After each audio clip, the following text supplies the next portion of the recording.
The 93X Half-Assed Morning Show.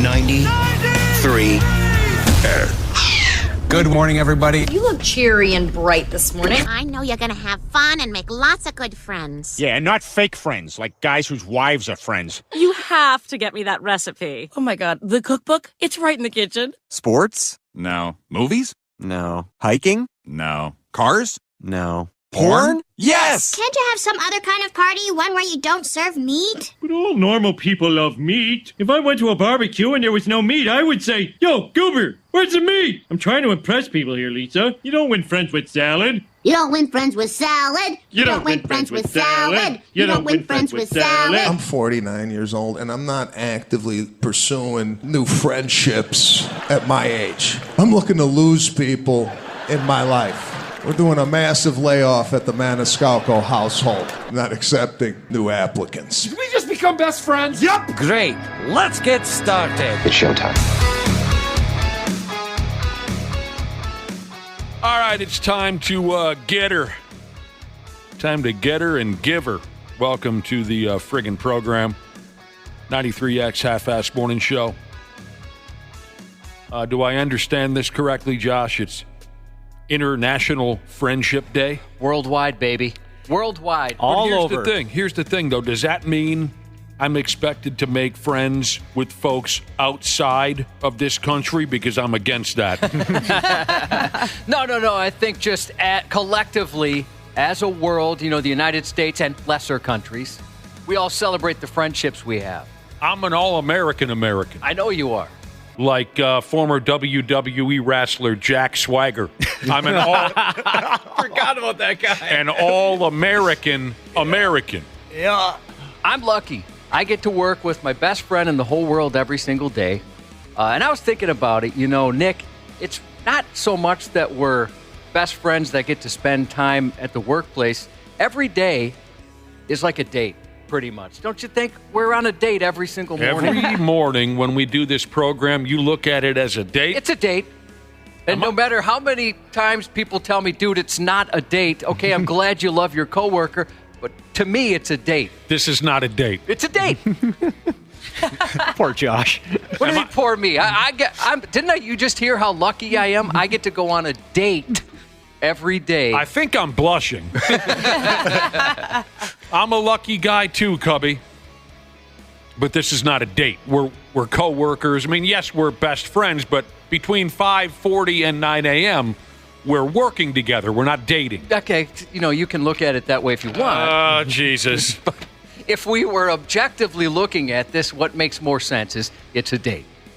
International Friendship Day, huh? Sometimes it gets weird. Watching the Olympics now and hearing and seeing about all these different countries all over the world. And now talking about international, this and that. Do you, Josh, do you have friends living summers far, far away in a faraway country? I know this is the friendship you're focused on, the one you and I. This is the one you are. You're referring to lesser friends in lesser countries. Friends. Do you? That's exactly a great way to put it. Do you have lesser friends living in lesser countries, far, far away? No longer. I had one of my good friends moved to Germany for a significant other and didn't speak the language. Friggin' Germany. Right, just picked up out of nowhere, did a very good job, went to Germany, didn't speak the language. Turns out that relationship didn't work out, stuck in Germany for about a year. Oh, my gosh. Until, they were able to come back here and get their old life back. But wow. My sister lived in London for a while. Oh, right. She didn't stay there? Yeah, so she didn't. She's back in America? She is, yeah. I've only known... Those are the only two people I've ever known outside of the country. Dude friend of yours chased a gal to Germany. Well, other way around. A girlfriend. Oh, a friend that's a girl chased a guy to Germany, yeah. Yeah, it just kind of... I don't have to question myself on this because I know the answer. I was watching the Olympics. Here's a gymnastics team from Brazil. Here's a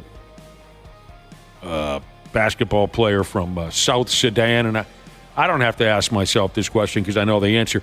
But maybe some of the rest of you could ask yourself, do you think you could make it moving to a faraway land? You don't speak the language. I know I couldn't do it. Canada's about as far as I could go. Yeah. I shouldn't say I'd love. If I had to, sure, Canada. I don't speak the language. I mean, that's a barrier there. But same with England, don't speak the language. But there's probably countries where if I had to move, maybe it would work out. Really? But I never would want. I don't even want to leave the county, much less the state, much less the country. It's a good point. I was thrown, 10, 15 years ago. Ended up running into some old high school classmates. And, of course, in the process of, reuniting with these people, I started to ask about other folks that we knew back in high school. Whatever happened to this one and that one and this one? And I know quite a few people that became teachers and moved to, I wish I could remember where the hell they went. English teachers, pretty much? Yeah, that and other subjects. But, yeah, that was maybe the most common answer. They went off to these, I wish I could help you out and give you the answer where they went. But again, this was something I never considered. 10, 15 years ago, I heard about this, and I thought to myself, my God, how do you do that? It would take forever for me to figure out the language, the currency, and that's just the beginning. Right. Can you imagine how many times we'd get ripped off? Oh, yeah. Oh, man. I would absolutely love that. I always wanted to do that, just like move to a different country for a year or two. Just try to figure it out? Yeah. You really want to move? Yeah, I think that would be really cool. Yeah, I'd have to be running from something, I think, to move out of the country. Well, that reminds me, the English teacher thing. This didn't, pop into my head for a particular reason here, but I dated a girl. It was the only on and off relationship I ever really had, and she was an English teacher, and she got a job in Tanzania. Right? She spent a month getting vaccinated. She got sick from one of the vaccine. It was like a whole process. We have a teary goodbye at the airport. She leaves. She got to the first layover, decided, what am I doing? And came back. Oh, wow. So we were on again. On again. Wow. Game on. Never made it. She didn't even leave the country. Never flew over an ocean, nothing. Oh, wow. She just decided. Again, this was a whole month of vaccines. It was 2 months of negotiating ahead of time, getting this job all laid out. She quit her job. Now, wait a minute. She was going to move to Tanzania just to be an English teacher. Oh, okay, to be an English teacher. Yeah. Wow, and then she just said, you know what, I'm not going to do it. Yeah. Psych. I would probably end up doing the exact same thing. I just would not be comfortable anywhere other than here, especially, like I mentioned a minute ago, having to figure out the language and the currency and the customs and driving laws and such. One of my I bet, and also one more thing. I bet, well, I don't have to bet. I've experienced it firsthand. A lot of the popular music and television in some of these faraway spots really sucks. Yeah.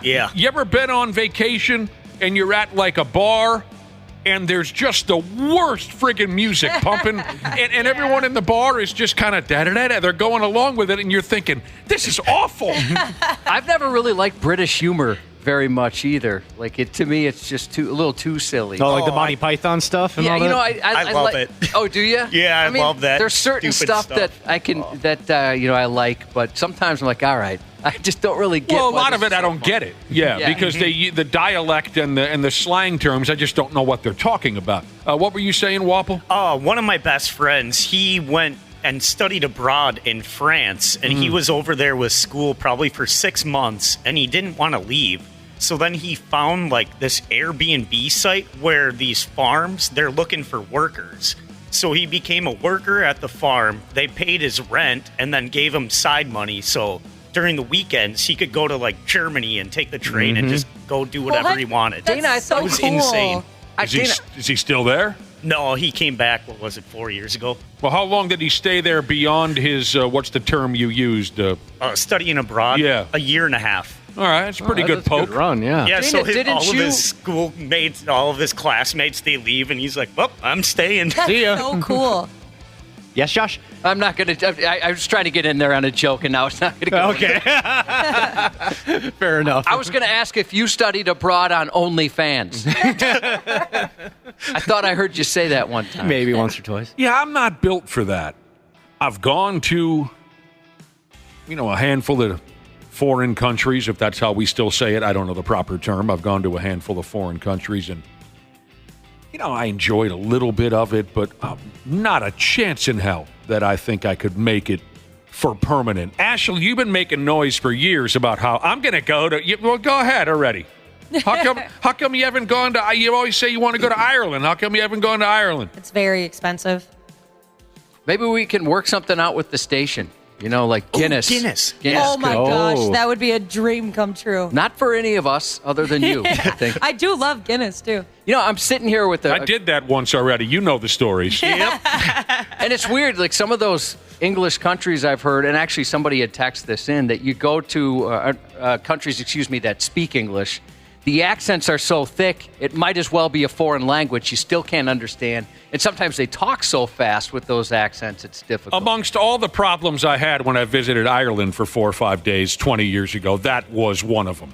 I could not make out a single word that was being said to me, and they were speaking friggin' English. Nick and I have talked about this sometimes on our daily dates, which these are every single day. Here we go again. We have talked about it where we have to watch shows, like certain shows, and turn the subtitles on, and it's in English. Yeah, I do that all the time. Well, you mentioned that you don't get English humor, British humor, whatever. This didn't used to be a problem for me. I don't know, maybe because, slang terms change, and I don't keep up with the changes. Now, when I was younger, I could watch Monty Python and things like that and make out what they were saying. Now, when I watch anything with an English accent, I turn on the subtitles. I can't follow it. But I'm telling you, amongst all the issues you might face, maybe the one that would drive you the most crazy if you move to a faraway foreign land is the music and the television, man.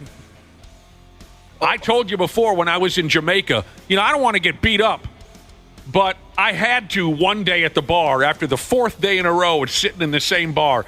I finally just had to speak up and say, okay, can we put on something else than reggae, for God's sake? The bartender, Bob Marley. I mean, the bartender kind of, he winced when I yelled at him, but I couldn't take it anymore. I just said, put on some rock and roll, for Christ's sake. Remember before we went, everyone's like, hey, it's not like the movies. There's not reggae everywhere and stuff like that. That's BS. There's reggae everywhere. Yes, exactly what it was. And I don't know if it's like they see tourists and go, oh, we got to put the reggae on. They assume we're going to play it. Who knows? But it was on the bus, every single bar, anywhere you went. At the resort, they're playing reggae. I will say this about Ireland. One of the first days that I sat down at a bar in Ireland, and that's what I was there for, to give away a bar radio promotion. Yes, Guinness was the client. And no offense to Guinness, they're great people, but it was more or less miserable. The entire stay was miserable. Well, you're with other radio people? Other radio people, and the weather was terrible, and we were in the middle of nowhere, and I couldn't understand what anybody was saying, and the food sucked, and it just was... And then teenage kids broke into my hotel room. I was going to say, wasn't that when you got broke into? Yes, I'm running through... I'm running through small town Ireland in my boxers, chasing Irish teenage kids down the street because they broke into my... Yeah, there goes that crazy American again in his underwear. Yeah, but one of the first conversations I had with a bartender was, I said, what's the popular music here? And this is like 1998 in Ireland. And I said, I don't want to just go ahead and say U2, That'd be kind of like a foreigner coming here to America and assuming we all wet our pants for Bruce Springsteen. You know what I mean? Mm-hmm. So I said, I don't want to offend you or sound, like I have no idea. But is it you too? Is that what you got? And he said, well, yeah, we Ireland is very proud of you. But he said their favorite. He said the artist, this is, again, 99 or something, 98, the artist that drives them the most crazy in Ireland where they draw, he said, Bryan Adams. Oh, nice. And I like Bryan. So I said, okay, I can live with that. I love Bryan Adams. Yeah. Who doesn't? Yeah. I'm going to run to you. It'd be silly if you didn't love Bryan Adams. I don't know. I just, I'm not built for that kind of thing. You mentioned earlier, could you be friends with somebody outside of the country, and you're not interested? No, I'm an all-American American. This is where I make friends. What about Australian Jesus, our buddy Australian Jesus? You could be friends with him. No. You really can. No. Well, okay, he's in a green card situation, so I'm going to marry him. I'm going to marry him so he can stay in our country because I'm a fan. That's nice of you, Josh. So next thing you know, I'm dating a married man? Yeah. Oh, I didn't even think of that. Every day. Waffle, you're going to have to marry Australian Jesus. All right. Take one for the team, bud. You know how silly we'd look in front of the officiant? Either you or me, Waffle, Oh, my standing God. next to that giant. I would look so tiny. Night shift nurse Jesus wants to know if the warm beer bothered me in Ireland. No, what bothered me was the weather and the food and the location and the people. People. But the beer was Everything okay. else. But how was the play, Mrs. The Lincoln? food sucked. Oh, my God. And the plane ride? That was that plane ride from hell where everyone, I've told you that story many times, where couples were holding each other and bracing for death. Oh, that was going to Ireland? Yes. Oh, that story's messed up. God. Medical device Jesus said about 20 years ago he was offered $100,000 a year, dude, and a resort to move to in India to teach English to IT professionals. Said he almost did it, and he kind of wonders sometimes if he should have. I know so many people who upped and left and went a long ways away to do that teaching, and they seem to enjoy it. I'd go nuts. Here are, let's say, okay, you want to be like Smashley over there. Smashley says she'd love to just up and move onto a foreign land and live there for a couple of years. Here are the easiest countries to move to if you're an American like me. Mexico. Ooh, spring break every day. Yeah, not interested in The that. cartels would scare me. Yeah. Yeah. I kind I'm of with like you. my head. Spring break, dude. I can picture the cartels actually being afraid of you, Wapple. Like, oh, we don't want to mess with that kid. What? No way. He's their best customer. They're going to find Start me. working for them. Yeah. Yeah, I'll be hung from a bridge somewhere by a cartel, but no, Wapple, he's going to be a king. All of a sudden, I'm the head of the cartel. How did this happen? What do you know about Portugal? I know very little. Ooh, I know Cristiano Ronaldo's from there. Yeah, I was going to say like soccer stuff. That's about it. Spain. If it was 1986, I could make a pretty easy transition to Spain because I knew Spanish in 1986. I don't remember any of it anymore. In junior high, I was a top Spanish student. Now I wouldn't know what the hell anyone's talking. Spain, Greece, easy place to move to. I don't know all the details on what they mean by easy, but My wife wants to go there. feel free to I would look it love up to go if to you care. Greece. Look it up if you care to know the details. But they list Greece as an easy place for an American to move to. What does your wife want to go there for? The Greek men? Probably. Yeah, I don't know. She's just seen pictures and thought it looked Yeah. awful gorgeous. It does Like look Athens beautiful. and stuff like Yeah. that. Ooh, that'd be sweet. All that history. I know Yep. you love history, Yeah, Waffle. that's why I would go there. Oiled up beachgoers. Maybe that's Yeah. why she's into it. Can I give you the line from my Greek friend's mother again when he got in trouble at school for getting into a fist fight? These were very, very Greek people. His parents had thick accents. But again, my Greek buddy in high school gets in a terrible fist fight and comes home to his angry Greek mother. And again, she says to him when he walks in the door, "Congratulations, Christopher. You have ruined Christmas." Can I ask you something about Yes. this Greek? Were they intimidating? The men, yes. Yeah, I was going to ask because we have a Greek fellow that works here, and I love him to death, but he's one of the most intimidating men I've ever met. His mother, the sweetest, most docile, wonderful, giggly little lady I've ever known in my life. But the dudes in his family, yes, were very intimidating. Would you guys agree with me that he's intimidating, the sales guy? Who are we talking Yep. about? The Greek sales guy in the building. I don't know. Usalis. Oh. Oh, I didn't know he was Greek. Oh, that's cool. He goes Yes, he is every single year. intimidating. He goes there quite often. He's Greek, huh? Yeah. All right. I had a good friend growing up, and he was Greek. His parents very, very Greek, especially his dad. And his dad was so intimidating. And there was a room in the basement that was locked at all times, and nobody knew what was inside. We weren't allowed to ask. If you asked his dad, he would not talk about it. That's where he kept the Italians. I'm guessing so. It was very sketchy. The most intimidating was Romanians. Oh, boy. I played soccer with a Romanian kid, and his dad was intense. How old were you? Is it like the movies where he was wearing a tracksuit every day? He was. And he even had the gold chain and everything, too. That's awesome. And then he drove an old school Mercedes-Benz. How old were you? Middle school, like 8th grade. Were the Romanian kid, you're playing soccer, I would imagine? Yeah. Were the Romanian kids intimidating too? He was very tall. He was very nice. You want to know why? Why? Because he was 25. Oh, could have been. Turkey is an easy place to move if you're an American. Malta, I don't know what that means. Well, I don't know what a few of these mean from here on out. I don't know what it means to be in Malta. Where the hell is that? It's an island. Somewhere. The Netherlands, you can easily go to the Thailand. Everybody goes to Thailand. That's like the hot spot, right? Mm-hmm. Everybody gets high and they buy a couple of hookers. Yeah, cheap. Belize. Well, my dad was an over-the-road truck driver.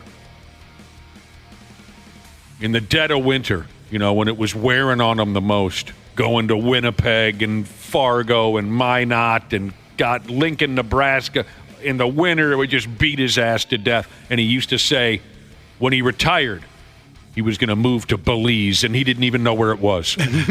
He said he wanted to move so far away he wouldn't even see snow on television.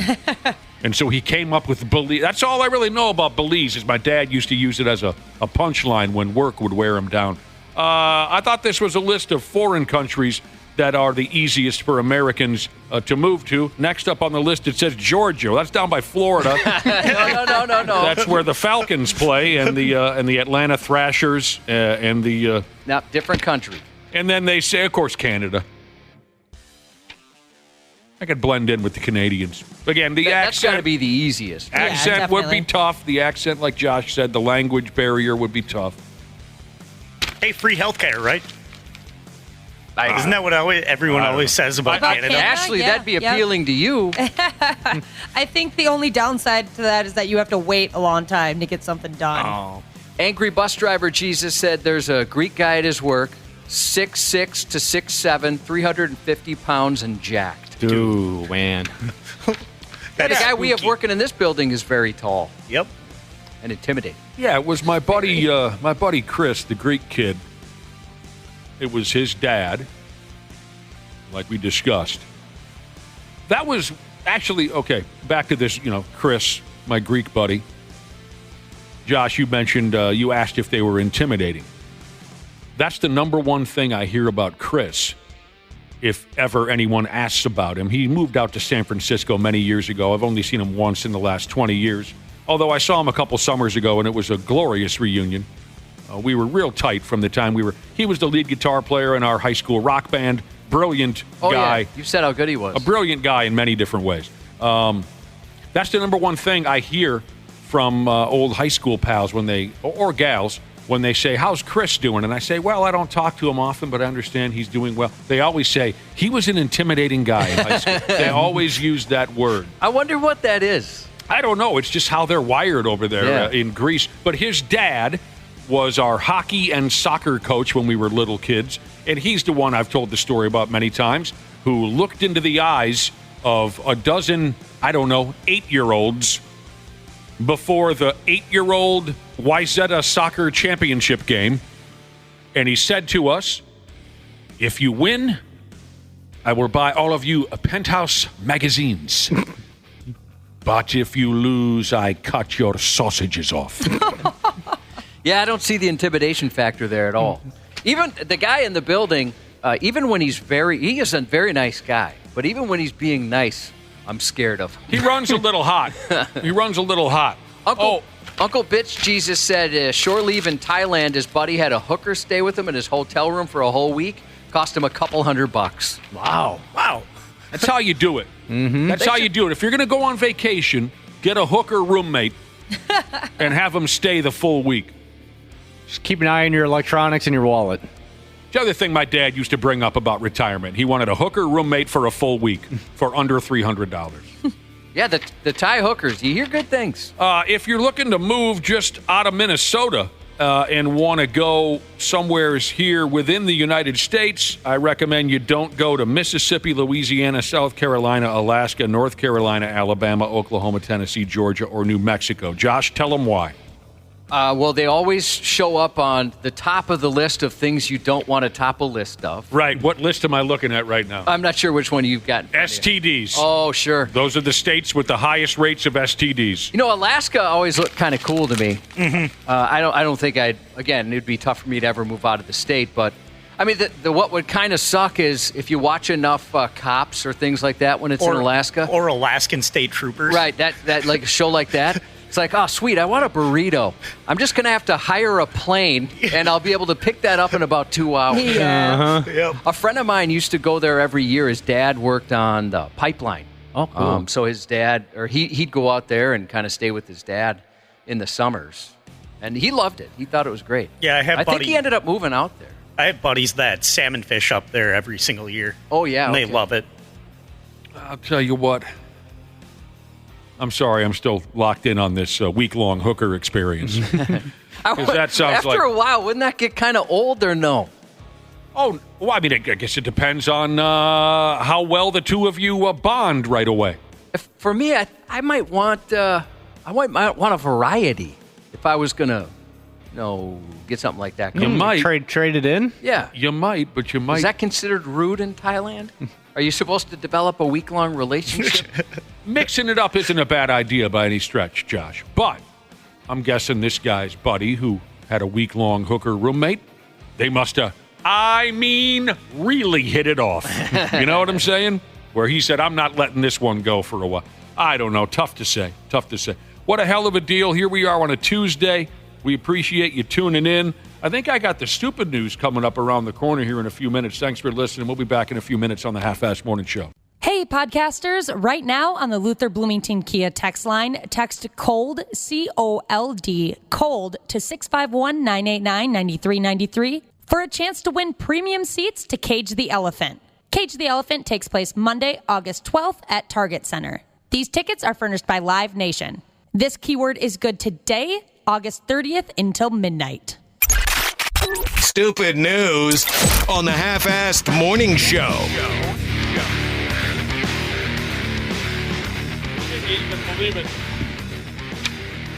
I can't even believe it sometimes. All right, let's fold the stupid news in every position possible and see what gives way.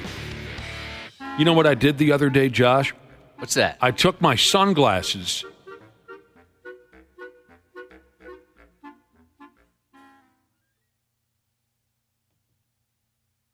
off. Yeah. But seconds later, I forgot that I had taken them off. So I reached again for my sunglasses to remove them, even though they were already off of my face.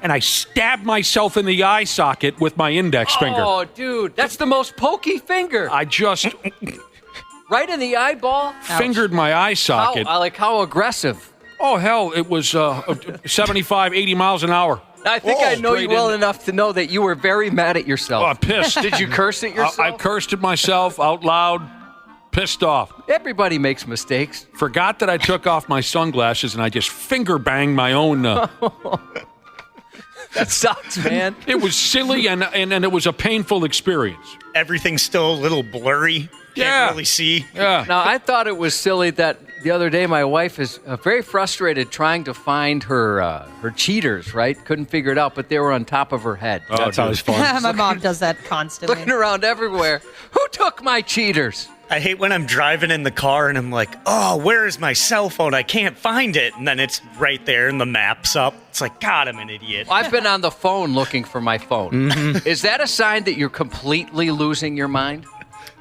It's not a positive thing. Yeah. But I think you'll be all right. So, yeah, I fingered myself in the eye socket. I'm sorry. Like I said, silly, painful. Here's a fella in China who did himself in to an even higher level. The dude had to have his left eyeball surgically removed after he swatted a fly on his face. Oh. Just Slap the... Really got himself good. Says here, and this is something that I'd certainly never consider.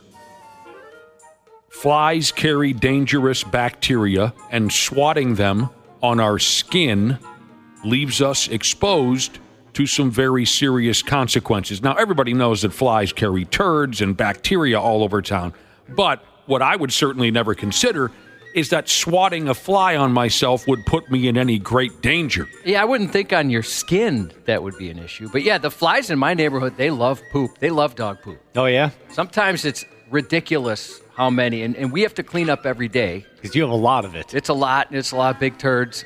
But the flies are all over that. It's gross, and then they land on your fried chicken and stuff. They enjoy a fat turd, no doubt about it. Flies do. But this here Chinese dude, he was effing fed up with a fly buzzing the tower all damn day long.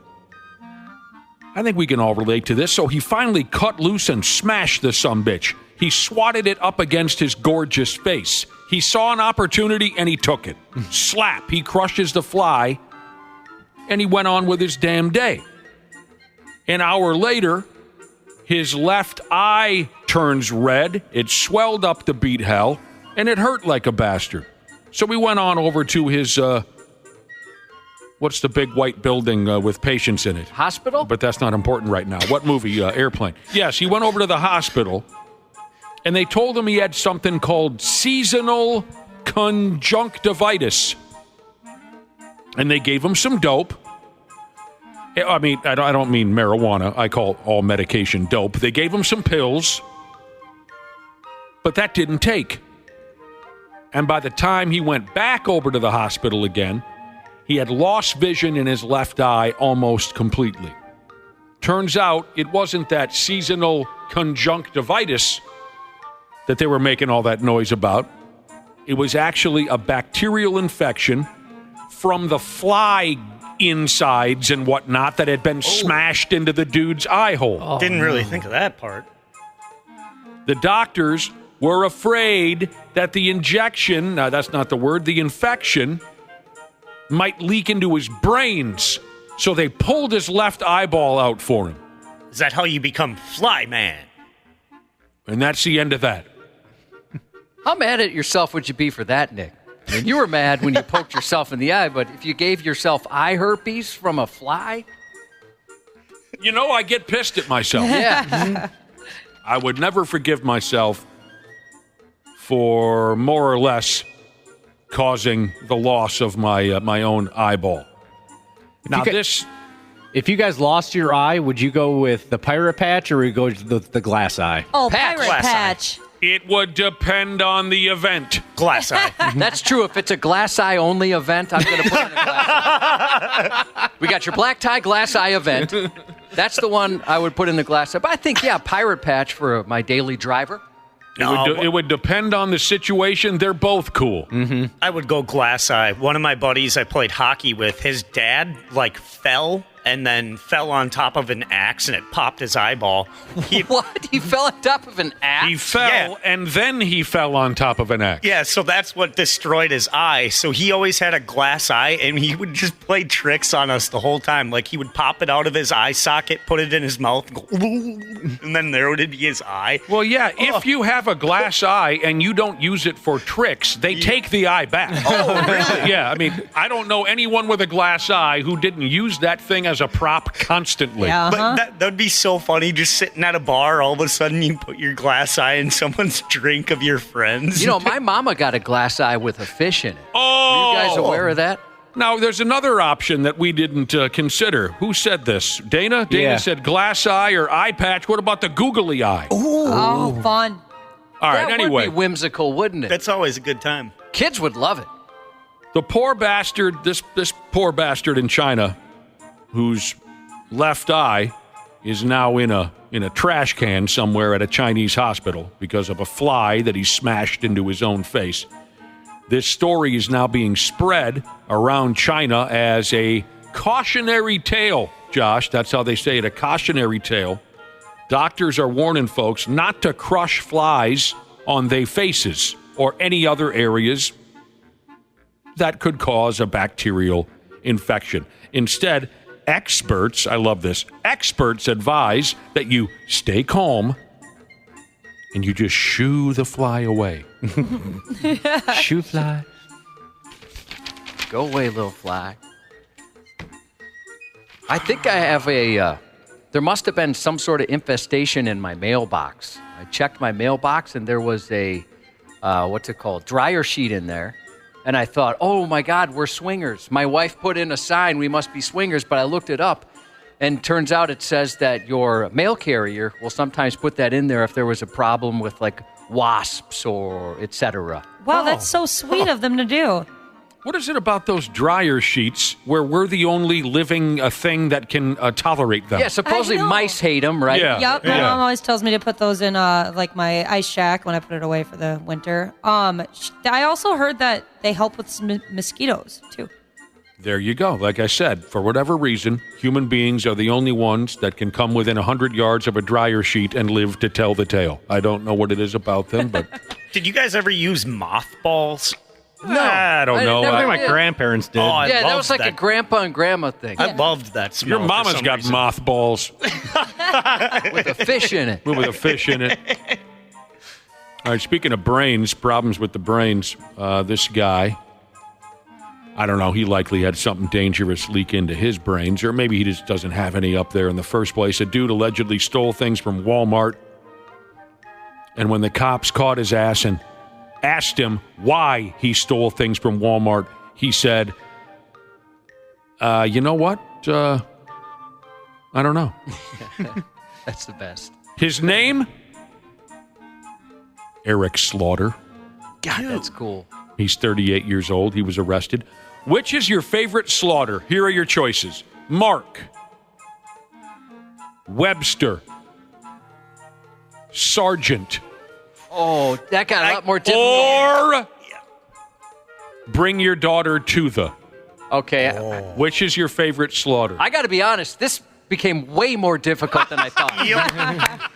Right away, I thought, well, Mark Slaughter. And I would pretend that Mark Slaughter was a brother or a cousin or something that'd be maybe a cousin, so it'd be more difficult to research. Pictures of you. But they're still on my mind. I think it's got to be bring your daughter to the... and I was going to say Sergeant right before that. I want my country back. I'm obviously going Sergeant Slaughter. No one said Webster Slaughter because you don't know what the hell I'm talking about. He's a football player. Outstanding wide receiver in the NFL in the 80s. Played for the Cleveland Browns. I always loved Webster Slaughter. I love to hear Chris Berman and Tom Jackson on NFL primetime say Webster Slaughter. Anyway, I'm also going to go with Bring Your Daughter to the as my favorite Slaughter. A little disappointed in you, Apple. I thought you would give the right answer, too. I mean, Sergeant Slaughter's a great answer, but it's not the right answer in this situation. I know. All right, so this stupid idiot, Eric Slaughter, stole some things from Walmart. He didn't know why. He stole a couple of trash cans. He put things in the trash cans. Oh, yeah, that's smart. Before he stole the... there was a solar light in there valued at nearly $30. Everybody needs one of those. There was a pair of $25 shoes in there, but Slaughter switched the price tag on the shoes. He pulled off the $25 price tag and replaced it with a price tag from a fishing bobber that only cost 74 cents. Cute trick. Yeah. That's a classic. That is. There are still stores with price tags?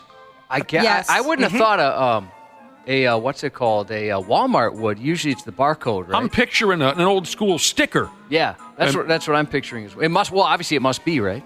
Well, yeah, if you just like, because sometimes the stickers are barcodes, so that's easy enough. Yeah, I mean, like the barcode a lot of times is right on the packaging, and then they just get in the computer and change it or whatnot. Yeah, and when you do self-checkout, either like Walmart or Target or whatever has it, they are very serious. I mess up those things every single time, and I immediately think they're going to think I'm stealing. Hey, Wapple, real quick, Ballistics Jesus wants to know, those mothballs you're bringing up, have you ever smelled those? Yeah. He wants to know, well, then how'd you get their little legs apart? You smell mothballs, bro. Dude. I've never heard that joke.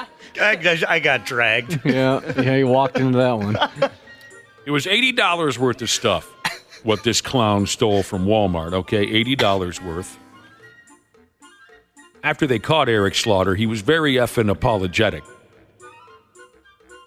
When the cops directly asked him about putting the 74-cent price tag on the shows, he said, yeah, that was stupid. And here's the silliest part of the whole story. Like I said, he didn't really know why he did what he did in the first place, and he said he did have enough money on him to buy all of those items.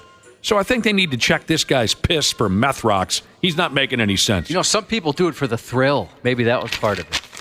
That is true. Maybe that he... I knew somebody like that who definitely didn't need the money, very wealthy parents, but he just got a kick out of doing it. It's crazy. Kind of thought he was smarter than everybody else. Oh, there's a few people in here, and what I mean by in here is on our text machine saying, you forgot about Enos Slaughter. I didn't know there were big fans of 50s and 60s Major League Baseball out there. Enos Slaughter. Didn't he play baseball in the 50s and 60s? I think people just got on Google. There can't be that many Enos Slaughter enthusiasts in our... Can you look up Enos Slaughter? Am I right about that? Yeah, he played from... 1938 to 1942. The 30s and 40s. And then World War II happened, so then he played again in 1946 and to 1959. Okay, so check this out from Joe Bob Jesus on the idea of prosthetics. He said his uncle had a prosthetic leg and would stab himself in it to freak people out at the bar. That's awesome. That's a good gimmick. It's really fun. Fun. Nothing but fun. That's really good. All right, speaking of criminals, how about this trio of badasses right here? 3 notorious burglars in Japan. They are 88, 70, and hilariously, of course, 69 years old, respectively. I look forward to the movie. Doesn't it seem like something they'd make a movie about? Oh, the Jurassic Gang. Yeah. The Golden Boys. Assault with a Dead Weapon. Hell's Ancients maybe would be a good... Hell's Ancients would be the best. They have a combined age of 227. They're out there breaking into homes to support their bingo habit, maybe. I'm not sure. Japanese police recently arrested these 3 old-timers. Again, one of them's 88, one of them's 70, the other one is 69. And they're accused of breaking into at least 2 homes and suspected of 10 other burglaries. The backstory on these effing guys, they allegedly met in the cooler and decided to team up once they were set free again. Just like Johnny Depp's character and that other character in that movie. All right? Ginger Machine Jesus recommends Ocean's 55 Plus. That's good. What was the movie where Johnny Depp's in prison and he meets up with his buddy and they decide to be cocaine kingpins? Blow? Oh, yeah, Blow. I never saw that. That was such a good movie. Was it really? Oh, my damn, Very Josh. good movie. That's one of my favorites ever. I'm going to put that on my what to watch list. You'll love it. What the hell? Give me the character names again. Johnny and his buddy. George Young was Johnny Depp, and his buddy was Carlos. Archie. No, not Archie. Fred? No. What are you going through cartoon characters from the 60s over there? No, I'm going through the cast of... No. His name was Miguel or Carlos or... Come on, they had the dramatic breakup there. They had a dramatic breakup where the guy says, goodbye. Diego? Oh, I loved it. Don't you love the scene when he confronts Diego? I thought you guys said you watched Blow. It's been a long time. Oh, when he Very confronts long time. Diego and they tune George up. No, George, I would never do that to you. Never. I'm not fat. I'm aerodynamic. Jesus recommends the geriatric job. I like that too. Well, in Japan, they just call these guys the grandpas. That's what they call them in Japan, these 3 old-timers who were breaking into houses. When they would break into a house, they'd take money, whiskey, jewelry, and lots of it. and they had a nice little system worked out. You know how a lot of old folks, Cubby, they're very regimented. They like a schedule. They like to be organized. They like their things the way they are. The grandpas are no different. Here's how they mapped it out. The 88-year-old would actually commit the burglaries. He'd be the one going on into the house and snatching up items. The 70-year-old was the getaway driver. And the young one, the 69-year-old, was responsible for selling the stolen goods. And this is great. When these old farts were arrested, they needed assistance from the cops just to get out of their chairs and get them into the cop cars. And they're old-timers. I suppose they're like, why not? We got just so much time left. Let's have some fun. Yeah, let's have our kicks. I guess earlier this year, there was a similar gang of old farts in Italy, raising all levels of hell. They carried out a series of armed robberies before they got caught. They were in their 60s and 70s, so I guess it's time to stop underestimating the elderly. Man, I got to be afraid of teenagers and elderly people now? Everybody, Dana. I'm grossed out by both. This text says, see what you guys think of this. I'm flabbergasted by the fact you've never seen Blow, he says to me. Absolutely beautiful movie, top 5 for sure. Did you guys say it's that good? I don't know if I'd put it in my top 5, but it's one of the best movies I've ever watched. Yeah, it's very, very good. I'll have to watch it. I had no idea. And it's based on a true story. Take that however you like. I mean, It's got Paul Rubens in it. Does it really? Rubens? Mm-hmm. Ray Liotta. Yeah, I remember Ray Liotta and then Johnny Depp. He plays a pirate, correct? Yes. Mm-hmm. Yes. Yeah, wait till you see the scene with George and Diego. I mean, it's heartbreaking. Who plays Diego? They were, I don't know, some dude. Oh, yeah. You've seen him before. It says right though. here, some dude. Yeah, you've seen him before. Oh, no, Cubby. A tattoo and piercing shop got robbed in Seattle, Washington. Do you know what the thieves stole? I do. $1,500 worth of nipple rings. I've never known a girl that knowingly, I guess, that had nipple rings. I've known guys. I've known guys that have them. Yeah, I've heard that. Says a lot about the kind of guys you used to hang out with. Women usually try to stay away from those because the snag. Oh, yeah, you can get caught on something really easily. Yeah. Couldn't it happen to easier. a guy too? I'm sorry if I'm totally missing something obvious. Why would it just because they're typically Well, guys are big? usually just do it to be funny and dumb, so they don't really do any research about it. Don't really think about it that far. But why would a woman be more inclined to get it caught on something? Is it just because maybe there's more real estate? Oh, no, I was just thinking that like women actually think we like actually think about like, oh, probably shouldn't wear a hoop because it'll get caught. I don't think the men that I know that have had hoops, that never really crossed their mind until it happened. Oh. Then they're like, oh, right, yep, those need to be changed. Rosalie says, you know me. Okay, I didn't know she had her nipples pierced, though. It's probably an inappropriate question to ask someone. Nipple ring. But that's going to be the first question you ask someone. What's your name and do you have nipple rings? We should put that on. Are we allowed to put that on an employment application? We'll have to ask HR. A couple people want to go back to the movie Blow. A listener says, is Blow the movie where Charlie Sheen makes bacon and eggs on a lady's lower back? No, I believe that's Hot Shots or Hot Shots Part 2. I enjoyed those movies. Me too. More anxiety than hair. Jesus wants to know if Blow is a spinoff of Twister. No, it has nothing to do with tornadoes or a cute couple chasing them around town with corny jokes. Okay, back to these nipple rings that got stolen. $1,500 worth out of a tattoo and piercing shop in Seattle. Skin City Tattoo and Piercing is the name of the joint. They were robbed in broad daylight. They've got some of that surveillance footage that shows a puke bag grabbing a tray full of nipple rings and running like hell out of there like a 13-year-old. The dude who runs the shop is a fella called Ken. He said, we try not to judge anyone, but I kind of had the feeling that dude wasn't going to buy anything. Ken was working behind the counter when it happened. You guys ever wonder about that when you're in a store? Like, I sometimes think, I hope they don't look at me like I'm a waste of time. Mm-hmm. Sometimes I'm like, they're not even going to ask me if I need any help because they know I'm not here to buy anything. I'm just killing time. Oh, so you're asking if you worry about the salesperson thinking that you are a lowlife that's not going to buy anything? Yeah, we were looking for a piece of furniture over the weekend. And piece of furniture? Yeah, just one piece. And I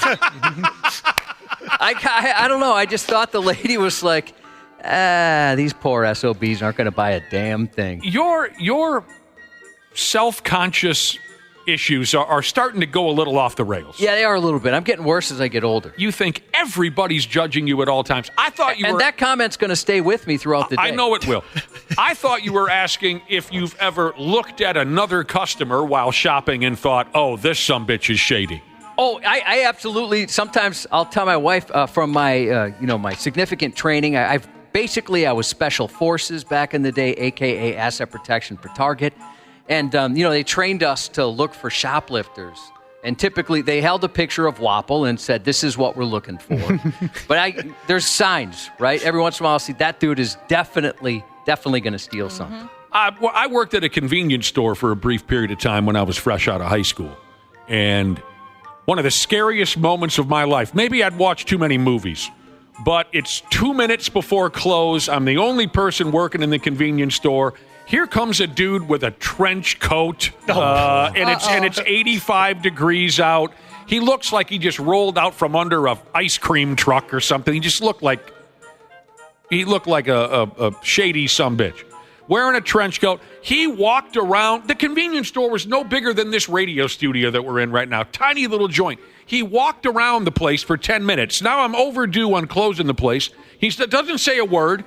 He's going up and down and up and down and up and down the 3 aisles we had in this little stupid store. And I'm thinking the entire time, I am minutes away from having my brains blown up against the wall. No.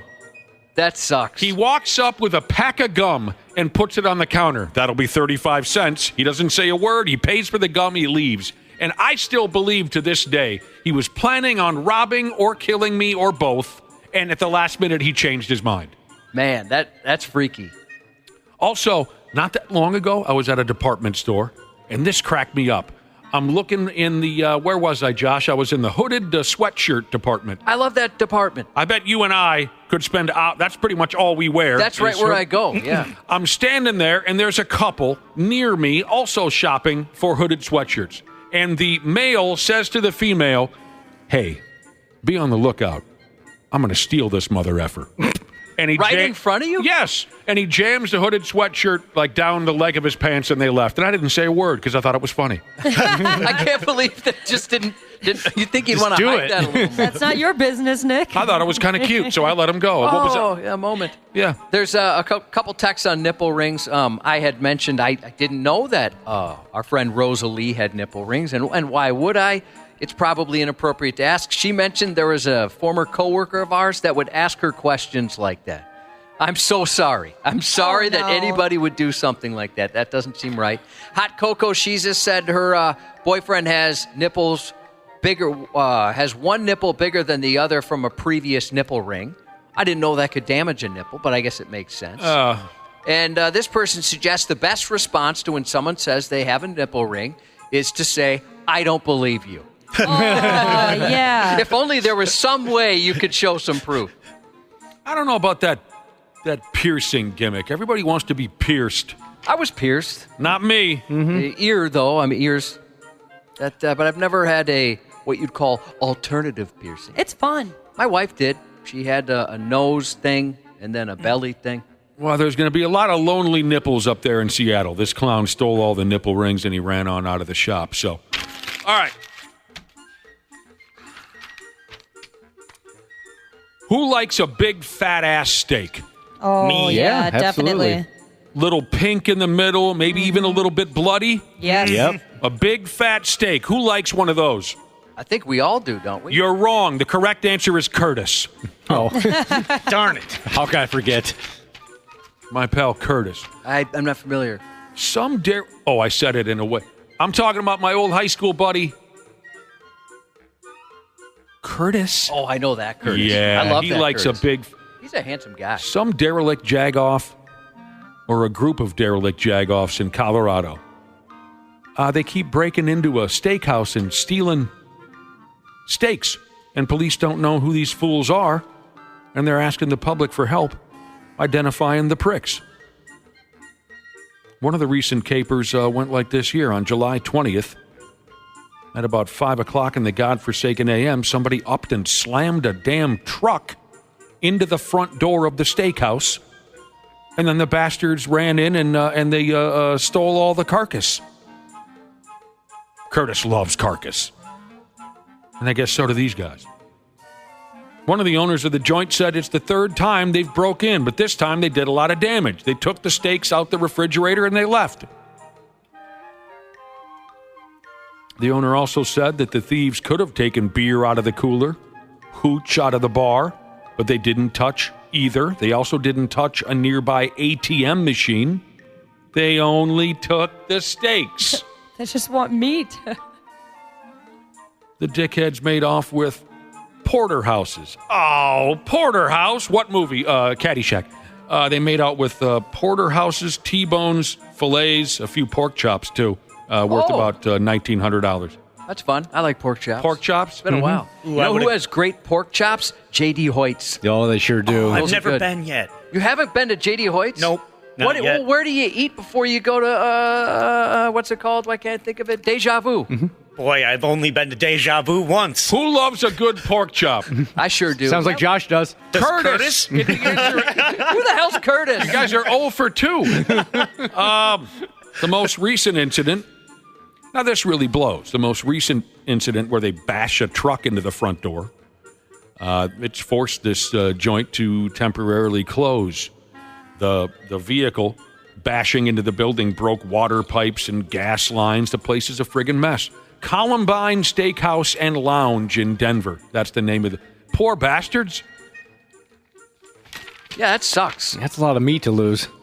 Would you guys ever buy stolen meat? I don't think I would. No, absolutely not. No. I'm wondering if he just sells it to, like a retailer somewhere. I think I have purchased stolen meat. There was a buddy of my dad's was like a shady steak salesman for a few years when we I think we were buying stolen rotting carcass just because the guy would stop by and we were friends with him, so we'd say yeah we'll take a few of those and a few of those. I remember maybe that's where meat raffle meat comes from. No, don't Those are donated. I know where Nick, have you ever been sitting at a bar and like the meat guy comes in, the meat sales guy? Yeah. Yeah, they try to get you to buy like crab legs and stuff. They've almost got me a couple times. And, I often just say, I was just going to get a bag of Funyuns off the wall, really, for dinner. So, me too. There was a guy that would show up like in a windowless van that would sell meat in my last neighborhood. And I'd mentioned it on the air, and a few people texted in and said, no, that's legit.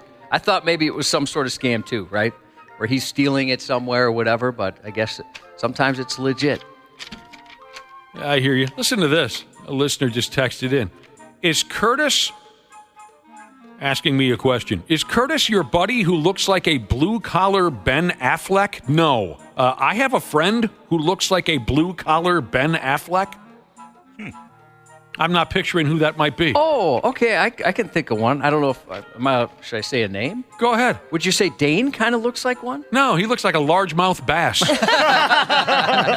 No, he doesn't look anything like... I could see somebody describing him that way. What? Yeah. I guess maybe I need to take a closer look at both of them, Ben Affleck and stupid Dane. Oh, now I'm picturing him having sex with Jennifer Lopez and then divorcing her. Oh, nice. That's a good mental image. Curtis looks like, I'll get there, former Timberwolves point guard, Terrell Brandon. Oh, I'll have to look. I forgot what he looks like. If you want to know, I hope I'm not, he doesn't, he's probably listening. I hope, Curtis, you don't think I'm invading your privacy here. But if you want to know what my pal Curtis looks like, and I know so many of you are desperate to find out, but we talk about him a lot on the show, look up former Timberwolves or NBA point guard Terrell Brandon. They are absolutely identical in every way. The way they look, the way they walk, everything. It was absolutely eerie the first time I went to a Wolves game and Terrell Brandon was on the court. Speaking of Dane, we called him Curtis the entire night. Come on, Curtis! Hit the shot, Curtis! Finally, one guy turns and says, why are you calling this guy Curtis? It's Terrell Brandon. We said, mind your business. All right, we got an update on Blue Collar Ben Affleck, your friend. Yeah, who's that? He said he was with you at the Little River Band. Oh!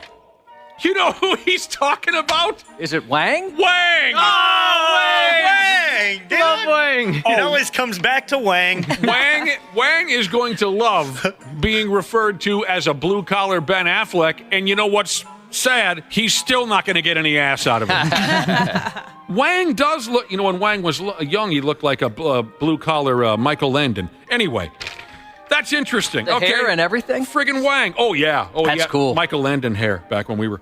we're out of time. We got to get going. Sports on the 93X Half-Assed Morning Show. Oh, I love this badminton right here. This is a great rally right here between China and the U.S. right here. As you see, it don't stop to the casket drop. They rocking and rolling back and forth. Give me that. No, I need that. No, over here. No, over there. What about over there? No, what about there? No, give me that. I need that. That too. Way up in the sky. Get out the way. Move. I told you we need that. That was a good point. Snoop Dogg. Dropping it like it's hot. Snoop Dogg describing a doubles badminton rally. Go ahead, fall down and touch yourself. Well, I'm still falling for it. Yeah, I love it. There's just something about him. He's so likable. Mm-hmm. I know, but come on. It was somebody on Twitter said that they said, Snoop Dogg, he finished another side quest in his life. I mean, I like him too. It's just, I don't know. I know what you're saying. It's kind of one of those. Not everything he says is hilarious. You know what I mean, Josh? It's like how he says it, but I know what you mean. Exactly what you're saying, I felt in a way too, but I still love him. It's too much, right? It's just too much. That's what it's become. And I like the guy enough. Whatever. We got, another 3 weeks of this, right? The Olympics. He's going to be a week and a half. Well, last night was the biggest whooping I've seen the Twins take this baseball season. Ooh, yikes. Yep. They lost 15-2 to the New York Metropolitans. They'll try again tonight. 6 o'clock there in New York. We'll talk to Dick Bremer at 7:30. The Comcast Xfinity, what do you call it? Diamond Sports, that whole nightmare. All apparently done. It's Yeah, over. That's it. Apparently it's over, and by, what day is it today? Tuesday? By Thursday, everyone should be up and running. Everyone should get a chance to see the Twins again, which is a wonderful thing. The Pigs signed Brock Faber to an 8-year contract extension. We'll get into all the Olympic stuff and everything, but Randy Shaver and Dick Bremer will be joining us together in about a half hour. Stick around. Josh's News is coming up. Half-Assed Morning Show. 93X. 20-minute flight to Cleveland is probably the better option instead of going an hour and 40 straight ahead to Boston, especially with it kind of being a biohazard. I think we need to probably get this plane on the ground ASAP. A United Airlines flight from Houston to Boston diverted to Northern Virginia Sunday due to a passenger's medical issue, and it was bad. The airline didn't specify the issue, but a radio traffic recording suggests a possible biohazard on board. Does that usually mean diarrhea? Well, it was a lot of barfing because the recording mentions the crew barfing and passengers requesting masks due to the smell. But yes, there's probably some diarrhea. To the doctor, and I talked to the crew. Sounds like it's quite bad back there. It's still really bad. The crew is vomiting. Passengers all around are asking for masks. So, yeah, I mean, did it start with some crazy diarrhea? Then the crew starts smelling and seeing it. They throw up, and then other passengers are barfing and asking for masks? I don't know. That sounds pretty friggin' miserable. Although I enjoy the smell of vomit. I guess I would pass my mask on to someone else. I'm okay with the smell of vomit. I love it. I'd actually take some of that vomit. Yeah. I'd put it in my mask, and I'd put the mask on. Wow, guys. I didn't know you were so passionate about vomit. There were 155 passengers and 6 crew members on board, none of whom required medical assistance upon landing. The plane received a deep clean, as you can imagine, before arriving in Boston about 5 hours late. It started with our obsession with the Garbage Pail Kids, didn't it, Josh? Oh, dude, I loved the Garbage Pail That's Kids. how we got familiar and then fond of the smell of human vomit. I bought, late last year, I bought a couple of the Garbage Pail Kid books. Did you really? Yeah, I did. Just to sift through on a slow Saturday morning? I thought maybe my son and I would get into them, and we read about half of one, and that was all I needed. But I sure did love those cards back in the day. Yeah, it was fun. But being on a plane dripping with vomit doesn't sound like that much fun on second thought. Yeah, I think I'll pass, too. That'd be tough. A restaurant worker said his manager chased him from the business and threatened his life at gunpoint because he forgot to take out the trash. 29-year-old Quentin Collins admitted he forgot to take out all the trash as his shift ended Saturday. Man, you think your boss is tough. I know. But what his manager did after is nowhere in the employee handbook, he said. It's down to pull a gun. That's other world. There's no excuse in the world for someone to pull a gun on someone for not taking out the trash. It's like you write a person up that forget to do that. Collins said he was in his first week of training at the restaurant and had no run-ins with his manager before that. Then he said as he clocked out in a hurry to catch the bus, his manager screamed at him to take out the trash. Collins had to leave, though, to catch the bus, so he still left. And that's when his manager chased him and threatened him at gunpoint, which left him traumatized. They might have to give me some medicine to help me sleep, because every time I close my eyes, I'm in that moment where I'm staring at death. After threatening the employee with a threat of death, the manager became distracted by traffic and nearly a nearby cop car. That's when he got away. Investigators said the manager hasn't been back to work since that night, and they're looking for him. Yeah, stay away, too, if you pull a gun on a teenager for not taking the trash out. Was it a gun or a knife? It was a gun. Oh, a gun. Yeah, okay. Gun. That's, Maybe it was a gun knife. Oh, I want those. I want a gun scary. knife. Have you ever been screwed in the ass? That's what a woman asked her daughter before using an electric screwdriver to direct a screw into the 12-year-old victim's butt cheek. As detailed in an arrest affidavit, the 40-year-old mom and 3 children were hanging picture frames in a Florida residence when the defendant, quote, used an electric screw gun and screwed a nail into the victim's left side buttocks. I think they mean a screw. Questioned by police after the incident, the mom said when the girl walked past her, she asked the victim, who again is her 12-year-old, about getting, quote, screwed in the ass. That's when she placed the screw gun on the girl's left buttock and pressed down, driving the screw into her butt cheek. Oh, owie. What is going on at this household? The screw, which, as you can imagine, left a visible mark, was stuck in the girl's body until she was able to take it out.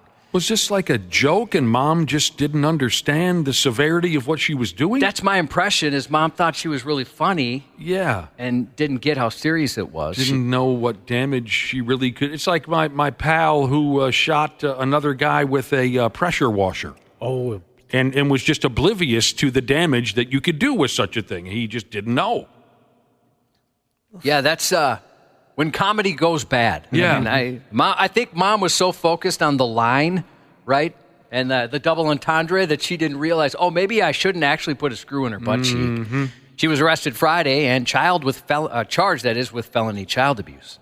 Damn. A Florida man was arrested over the weekend after he shot his cousin multiple times over an argument about a parking space. The incident happened late Saturday night, about 11 p.m. 51-year-old Elder Cruz, who's also the victim's roommate, was asked by his cousin to move his vehicle, but he declined. He said there was nowhere else to park, so he was just going to leave the vehicle right where it was. When the victim got angry and made a comment about Cruz's wife running the house, Cruz pulled a Glock and pointed it at him, asking, "Do you want to see what kind of man I am?" Oh, no.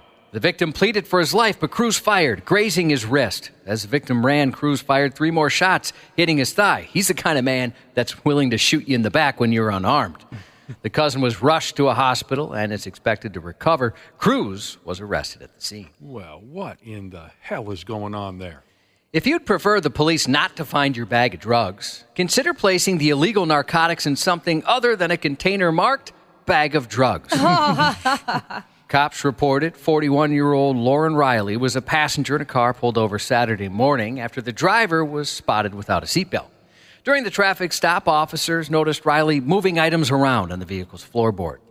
When a police officer peered into the car, they saw drug paraphernalia, prompting a search, which turned up a bag inside her purse labeled bag of drugs. Inside the bag were drugs. There was a needle, straws, a metal spoon, 4 glass pipes, and plastic baggies with a white-colored residue. A separate bag inside the drugs bag contained crack cocaine, powdered cocaine, crystal meth, Xanax pills, and other narcotics. No kidding. Quite the platter there. That is a party bag. My friend used to have like a little, kind of like the size of a makeup bag, and it said weed bag on it.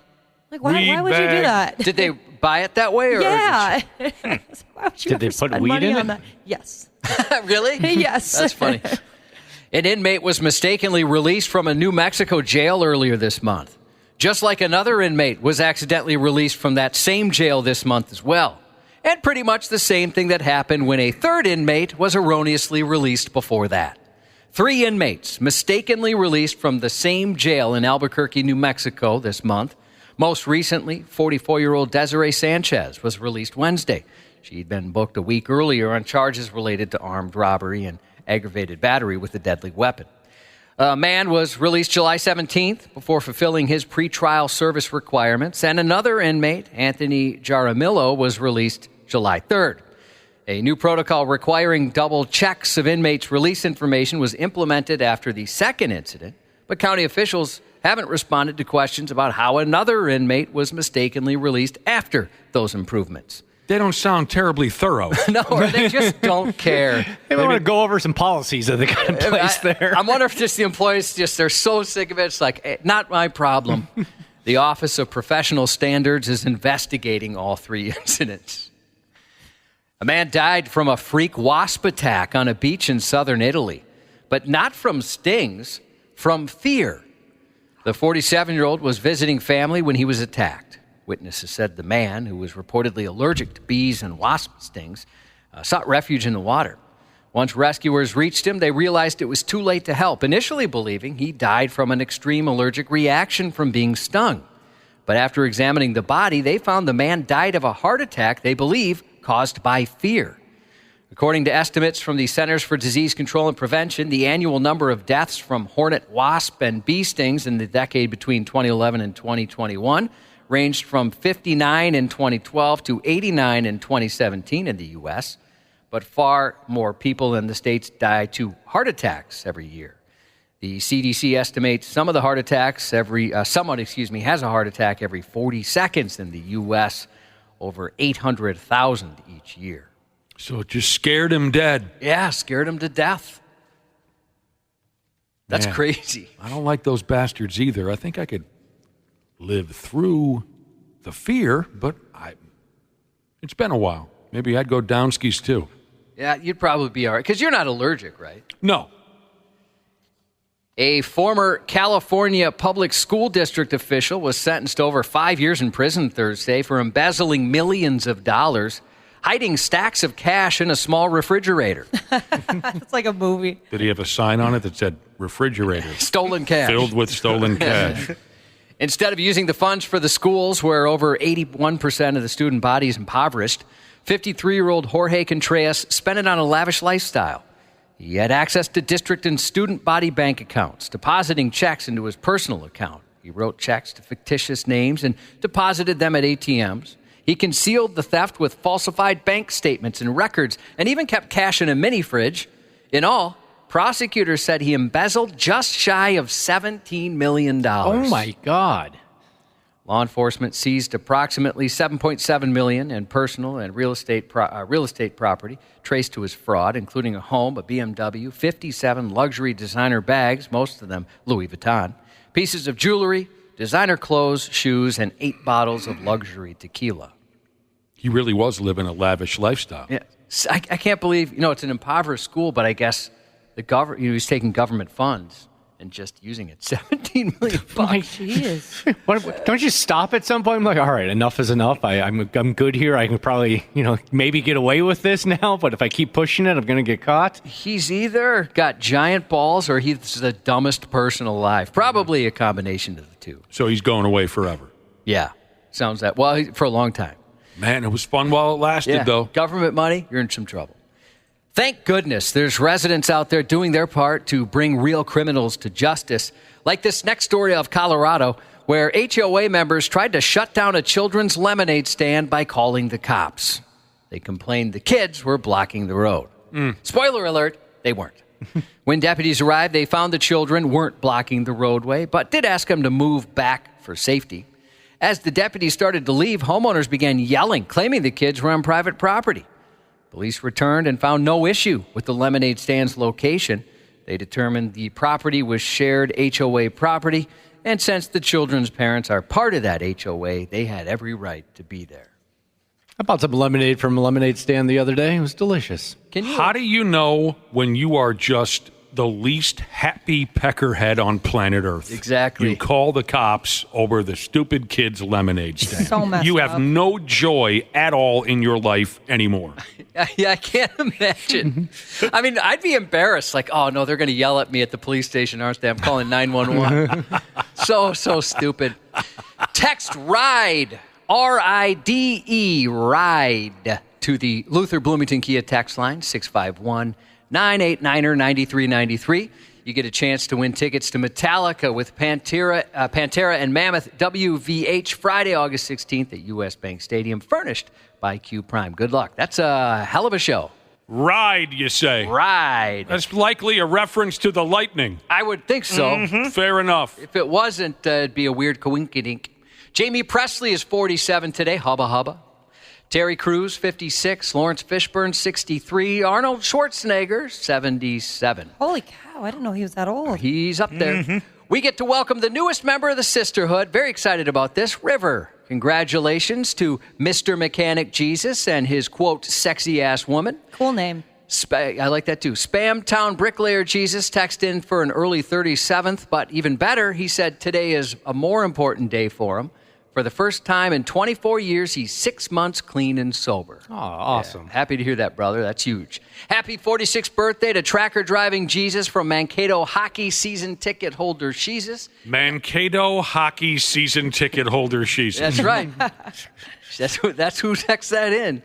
And that's 93X News. All-time great broadcaster and Minnesota Twins ambassador, Dick Bremer. That's a heck of a call right there. Oh, my goodness gracious. There it goes! On the Half-Ass Morning Show. And Alonso drives one into right center for a base hit. Gamble will go on to third. The ball goes all the way to the wall. Gamble's going to be waved home. Alonso's got himself an RBI double, and it's 12-1 New York. I'm a big guy. I'm a big, strong guy. All right, then. Tuesdays are a hell of a lot of fun here on the program for a couple reasons. Randy's wife, now that Randy's retired, Randy's wife lets him drink on Tuesdays. Hello, Randy Shaver. Good morning. And Hartford, Connecticut's loss is our game. Dick Bremer, I assume, is back here in town now after a long trip out to the East Coast. Hello, Dick. Good morning. Yeah, you're back? Yeah, I got back. I know we did the show last Tuesday, and by, I think, mid-afternoon that day, I was back home. So it all worked out fine.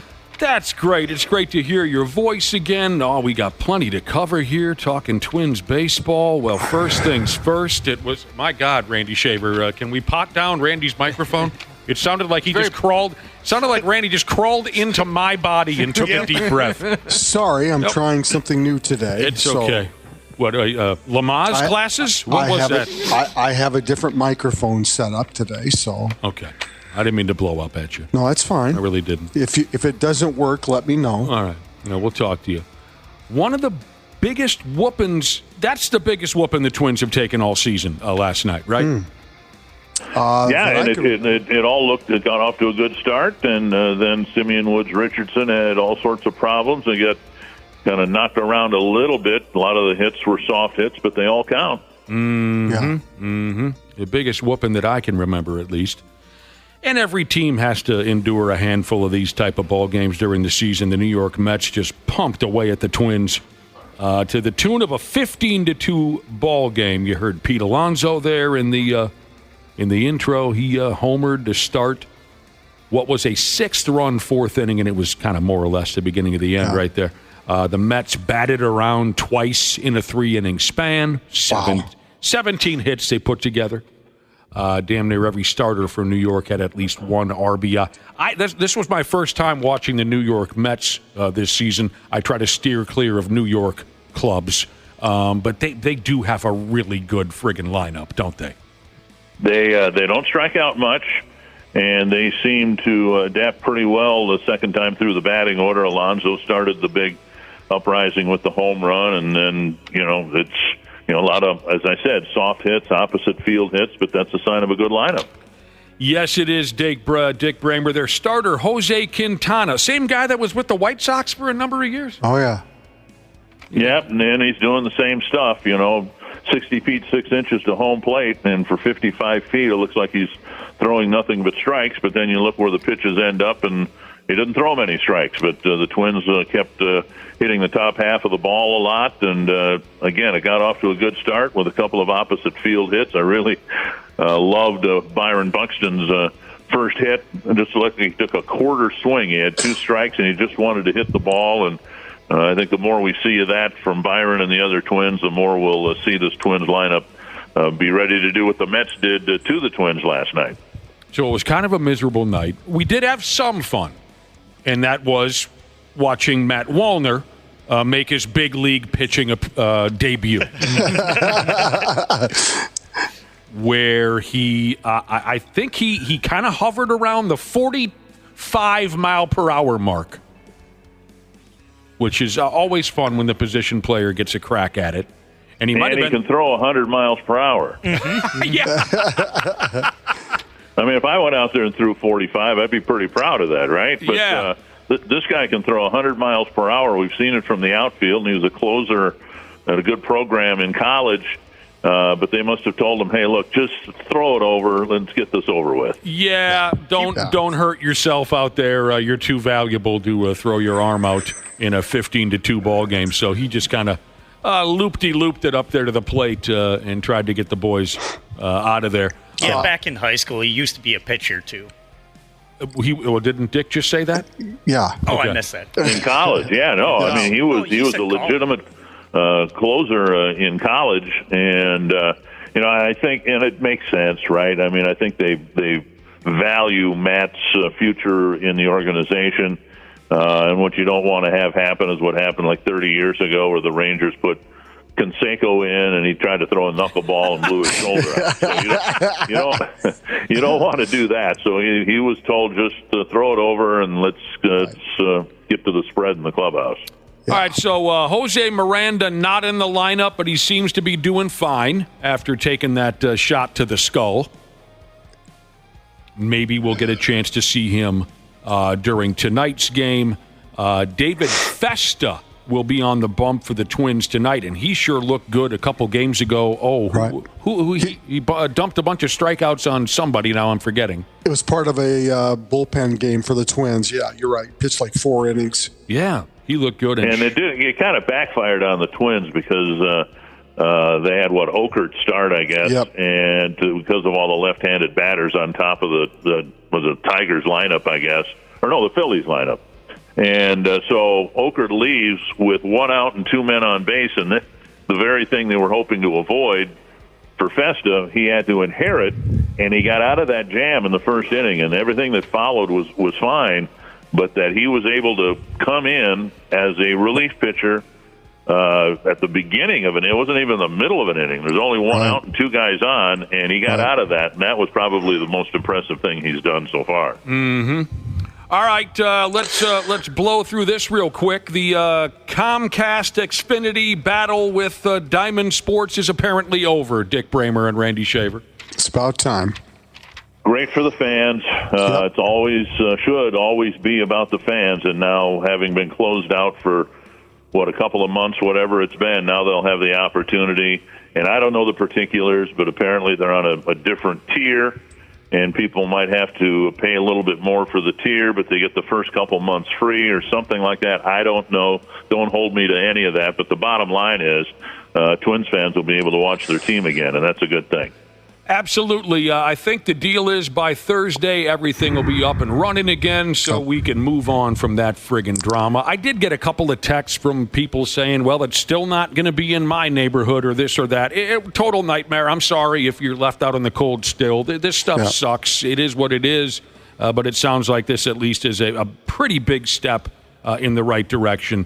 And like Dick said, it should be about the fans, and we should be able to watch our favorite ball club. For Pete's sake. So Dick, today the trading deadline is like 5 o'clock this afternoon. The Twins and the Oakland A's are the only 2 teams to not make a deal to this point. Every team in Major League Baseball, but 2 have made at least 1 trade leading into the trade deadline. Do you think the Twins will pull the trigger on something? I don't know. I do think Oakland will, because that's kind of their business model is to take a Brent Rooker or somebody like that and try to move them and get some prospects back before they end up moving to Las Vegas. I don't know about the Twins because I don't know the need, and maybe last night revealed it a little more clearly too.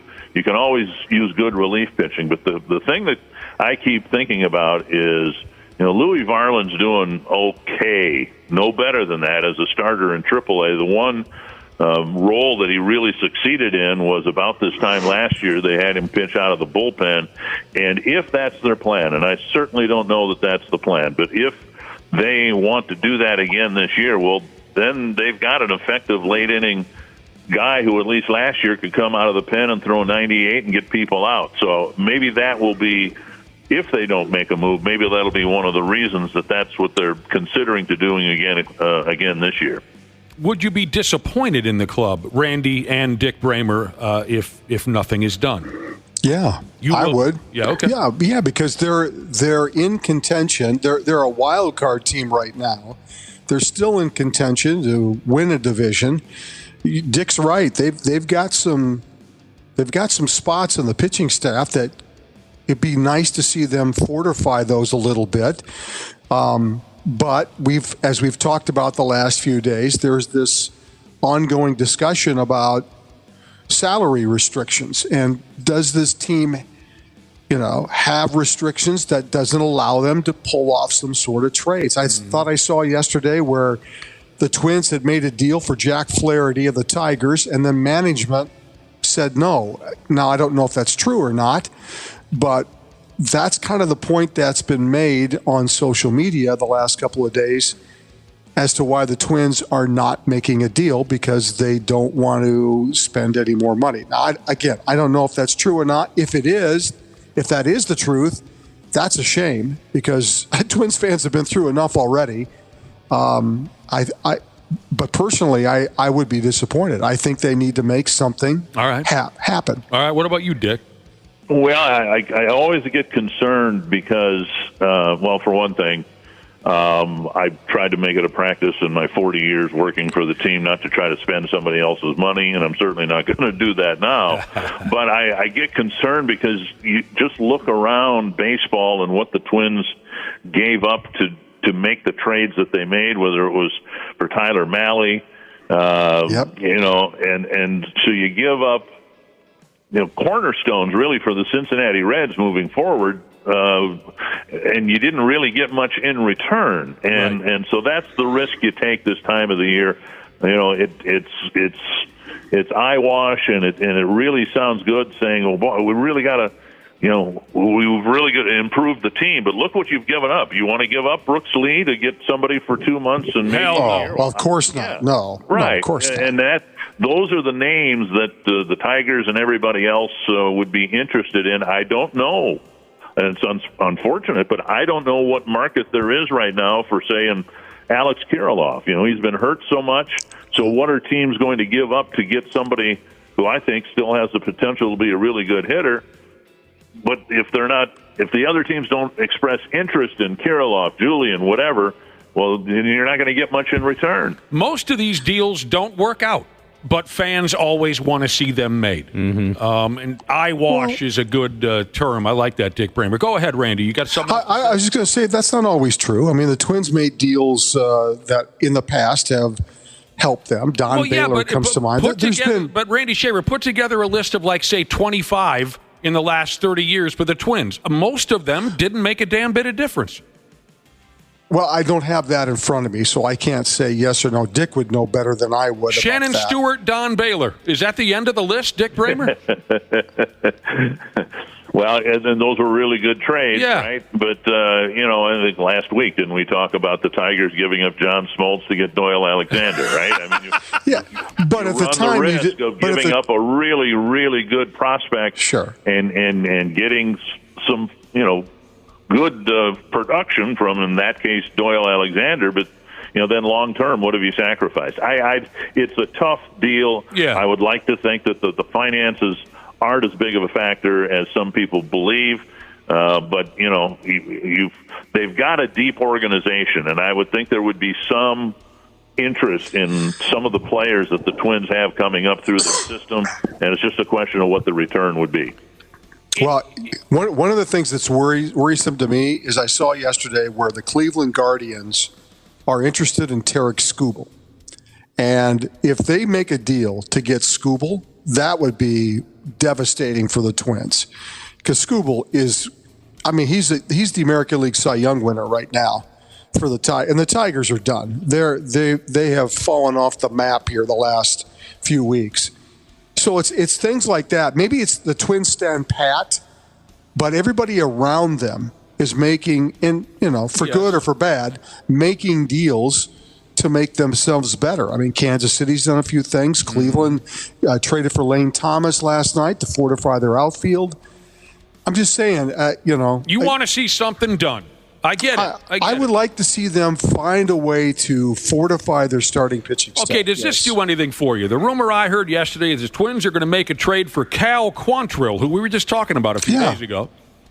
Colorado Rockies starting pitcher. They call him a valuable starter, one that won't break the bank, otherwise known as cause the Twins to lose a lot of assets.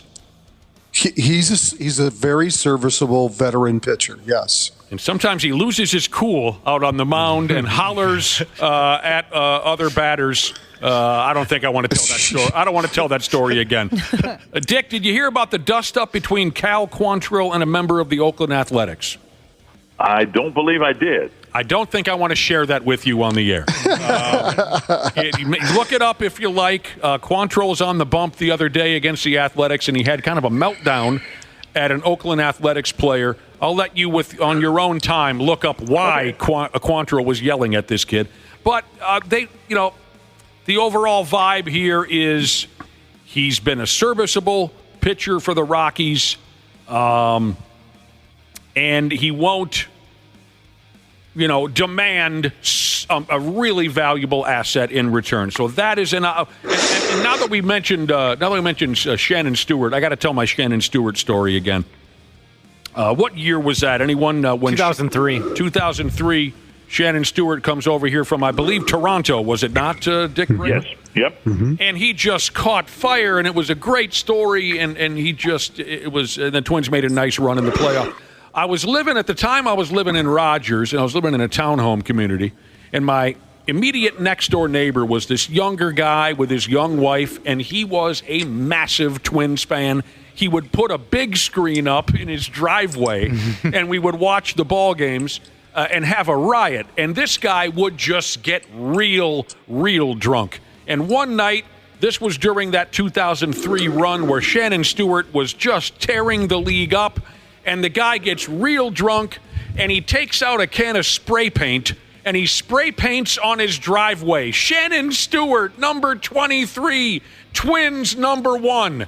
Spray paints this on his driveway. He's so excited while we're sitting there watching a game. I'll never forget the next morning watching that sad SOB scrubbing his driveway while his wife yelled at him for what he had done the prior night. He could not contain his excitement. He had to get a spray paint can out. Oh, God. For those who don't know, Shannon Stewart had such a great second half of the season. He finished 4th in the American League MVP voting that year because he was so good in the second half for the Twins. So you're right. Sometimes these things work out great. Sometimes they don't, but in that case, it certainly did. There's arguments. And the impact that Stewart had, not just the numbers he put up, but you talk to this day, if you talk to Torrey Hunter and a lot of the other Twins that were in the lineup, they will tell you that he absolutely transformed the whole clubhouse in terms of having professional at-bat after professional at-bat. And it was one of the shrewdest moves that Terry Ryan made because it was done at the All-Star break. And going into the break, the Twins looked absolutely hopeless and helpless in terms of scoring runs. And then he came in, and with the snap of the finger, it seemed like everything turned around. There's no question about it. It was a lot of fun. Do the White Sox have any starting pitchers left after the trades that they made? Well, they got Crochet, but they're kind of watching his innings. And, the White Sox have lost like 15 in a row. They've got 27 wins this year. And they're on a pace for 40 on the year. I think Crochet has also come out and said, if you trade me, I want a contract extension, and also I don't want to go back to the bullpen, that I want to continue to be a starter. And for the White Sox, if that's a demand that they can't guarantee, they may have a hard time trading him. All right, so Crochet is on the block. Michael Kopech, is off to Los Angeles. He was in the bullpen this year. Yep, he was like their closer. Who am I missing? Fetty went to St. Louis. Okay, all right. Other deals that were made yesterday that were, I guess, notable. The Seattle Mariners were busy. They've been busy. They got Justin Turner from the Blue Jays. Well, he's damn near 40, but I think they're going to DH him. What else did the Mariners do? I thought there was some. They dealt Ty France to the Cincinnati Reds. Right. So they've been busy. Okay. Yeah. They also the Braves, bringing their World Series team back together again. What did they do, Dick Bremer? They got Jorge Soler back yesterday. Oh, all right. I missed that one. 5 o'clock today. And I do think that the Twins, I think they'll do something. I think it'll be for a starting pitcher. I don't think it will thrill anybody, but that's my prediction, is that they'll go ahead and do something. We were mentioning Miranda getting plunked the other day in the batting helmet. My damn, this James McCann batter for the Orioles yesterday hit in the nose with a 95-mile-per-hour fastball, stayed in the ballgame. Oh, no! Up and in, he got McCann in the helmet.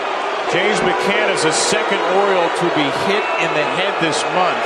And I'm not sure it got him in the helmet. I think that may have hit James in the face. He is bleeding. He is being looked at by Brian Ebel. There is blood dripping from the face of James McCann. Oh, my God. God, that's brutal. That highlight turned my stomach. Mm-hmm. I didn't see it. I don't think I want to see it. I heard about it, and when I heard about it, I remember years ago, Paul Konerko got hit in the mouth by a Twins pitcher. Ugh. And it wasn't as bad as the James McCann thing. But, Konerko put a towel to his mouth, had some teeth loosened and all that, and then trotted to first. And I just, how do you do that? Just the emotional trauma of getting hit above the shoulders, and how do you stay in the game? I have no idea. Well, just watch McCann's at bat. At least he was able to turn his head enough so as not to take it straight on, but he got plunked really hard. Oh yeah, he went down. It broke his nose for him, but he stayed in the game. The bases were loaded when he got plunked, so it was the most painful RBI of his career. That should count as 2. That should. They had to get him a new jersey because he had bled the first one up. Yeah. That's a tough dude right there. That's a tough dude. Randy Shaver, your guy Paul Skeens of the Pittsburgh Pirates. What did he do last night? He had a strikeout in the second inning, taking on the Houston Astros, so that gave him 100 strikeouts on the season in 13 starts. They say he's just the 6th player since 1893 to record 100 strikeouts in 13 games or fewer. Guy's amazing. I know he ended up not getting the win last night in a close game with the Astros, but he pitched 6 innings last night. I mean, the guy's 21, 22 years old? I mean, the Pirates have themselves a fantastic starting pitcher to build around. And actually, their rotation is pretty decent to begin with, so they just got to find some hitting. I know you love that kid. You love watching that kid pitch, and he's been wonderful. The first rookie since, 30 years ago that started an all-star game. Wasn't it like Hideo Nomo or something was the last rookie to start a... And didn't even start the season on the Major League roster. That's the thing that's amazing. He pitched 10 weeks in the majors and made the all-star team. And started. All right, how about a little trivia here for Randy Shaver and Dick Bremer? So was it just last week Dylan Cease throws a no-hitter for the San Diego Padres? Yep. Speaking of Chicago White Sox starting pitching, a guy who used to be, and then he goes to Sandy, throws a no-hitter last week, Dylan Cease. The teams that have gone the longest since their last no-hitter, I'm going to throw some of these at you, see if you can remember who these pitchers were that threw no-hitters for these ball clubs long time ago. Let me try to find the last Pittsburgh Pirate Is this accurate? To throw a no-hitter was in 1976. Ooh. I would say Bert, but I don't know. I don't think Bert It was the not guy. Bert. I believe, I'll give you a hint. I'll give you hints here. I'll tell you he wore jersey number 45. My memory is that he was kind of a big lefty with a pretty last name. Is it Candelaria? Candelaria. John Candelaria. 1976. They've been waiting for one of those in Pittsburgh. Let's see. Who's the last time is this? I questioned this, but I got it off of what's that website called, Josh? Yardbarker? Yardbarker. They're good at this kind of thing. The last Cleveland pitcher to throw a no-hitter was 1981, and it was a perfect game. Oh, wow. Len Barker was the perfect game. Barker. Yep. All right. I'm going to stop questioning these and just go ahead. The last Milwaukee Brewer to throw a no-hitter, 1987. Oh, gosh. He wore jersey number 20. I'm not sure how to give you a hint on his name. I know how it ended. Robin Yount was out in center field, and he made a diving catch for the final out in the gap in right center field. And I'm going to really feel bad if I don't get the. Was it Higuera? It was not. It was not Teddy Higuera. It's a great guess, though. Great guess. Didn't the Brewers have a no-hitter like in 2020 or 21, though? It was a combined no-hitter. Oh, yes. I'm sorry. I should have said they only include individual no-hitters. Oh, okay. They're not going with yes. I thought Corbin Burns was part of a no-hitter for the Brewers. I'm glad you brought it up. They're not including combined no-hitters. Okay. Give me one more shot. Juan Nieves. There you go. Juan Nieves. Oh, my God. That's amazing. All right. 1990 was the last time a Toronto Blue Jay threw. Oh, that's easy. Well, lay it on me. David Steeb. Dave Steeb. Mm-hmm. Let's see. We got two more. The last time an Atlanta Brave threw a no-hitter, which is kind of shocking with all the great pitching they've had. The last no-hitter was in 1994. Huh. Wow. I remember I remember the guy to be a bulkier built individual. Wore jersey number 50. I think he was a lefty. I could be wrong. I don't know who that would be. If it's not one of the big guys. No, it's not one of the big guys. I think he was on the Braves roster in 91 when the Twins beat him. I don't know. Should I let you have it? Sure. Kent Merker. Oh my. Never would have guessed that. Kent Merker threw a no-hitter by himself. Was it not a combined? According to yardbarker.com. Wow. Oh, I missed one. 91 Royals. Go ahead. 91 Royals. Well, it's got to be like Saberhagen or somebody. Rhett Saberhagen. Yeah. And then a guy who spent some time with the Twins was the last Texas Ranger to throw a no-hitter, and it was a perfect game. Oh, what was his name? Played for the Twins. The veteran guy. Yeah. Well, he played my golf event. Why can't I think of his name? Lady. Kenny Rogers.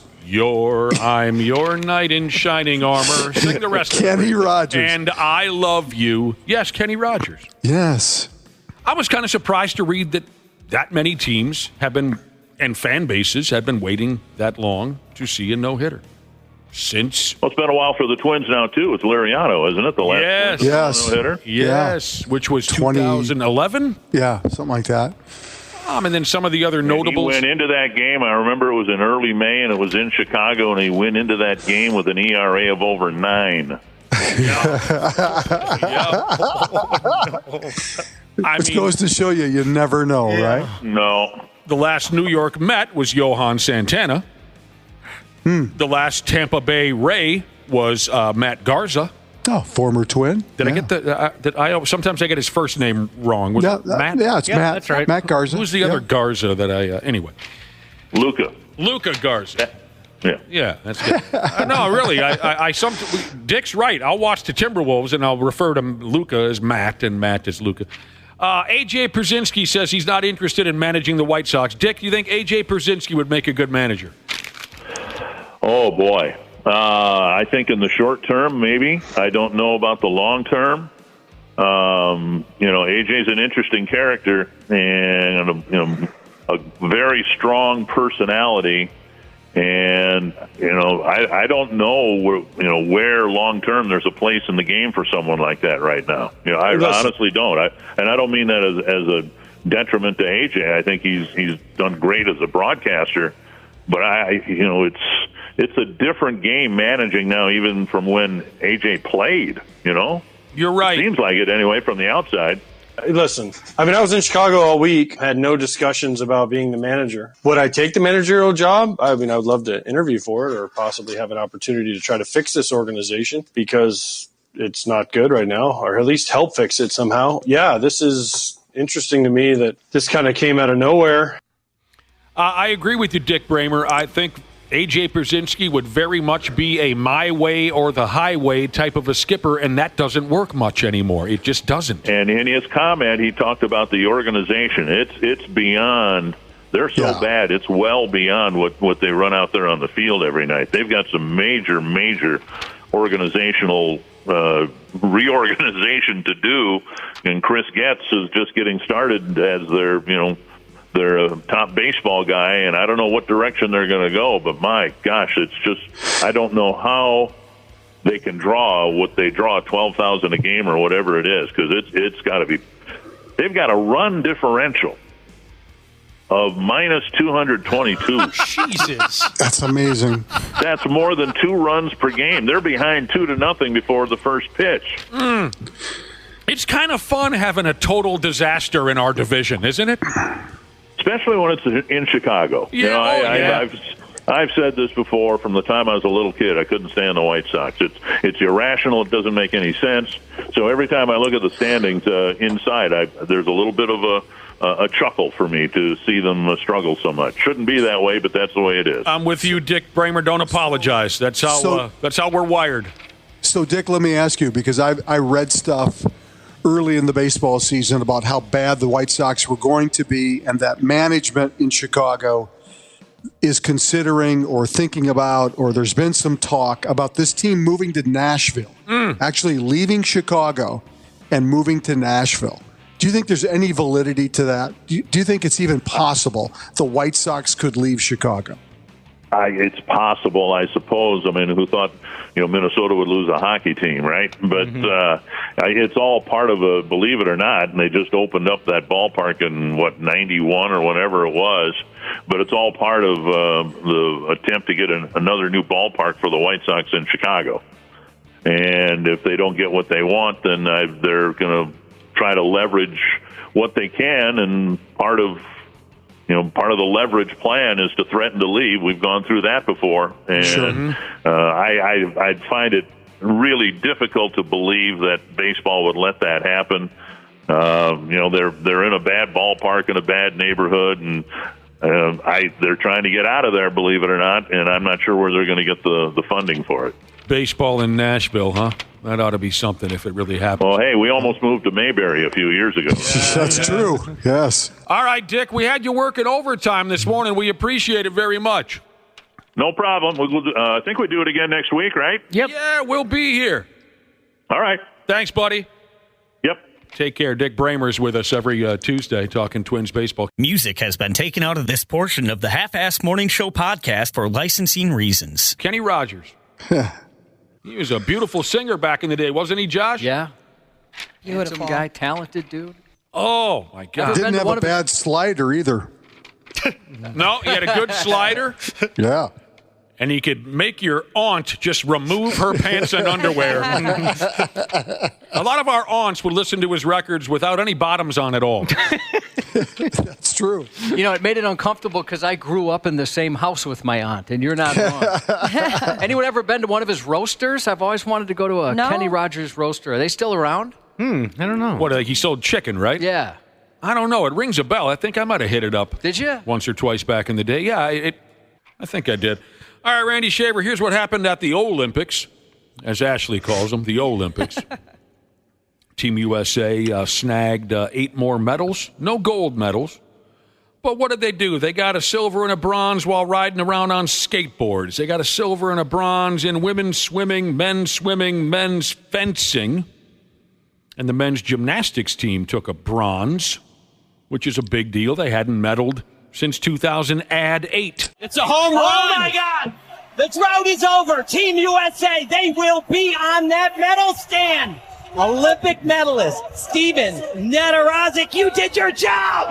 Now it's official. The drought is over. There'll be no more questions of when. That time is now. Medalists at the Olympics, the U.S. men.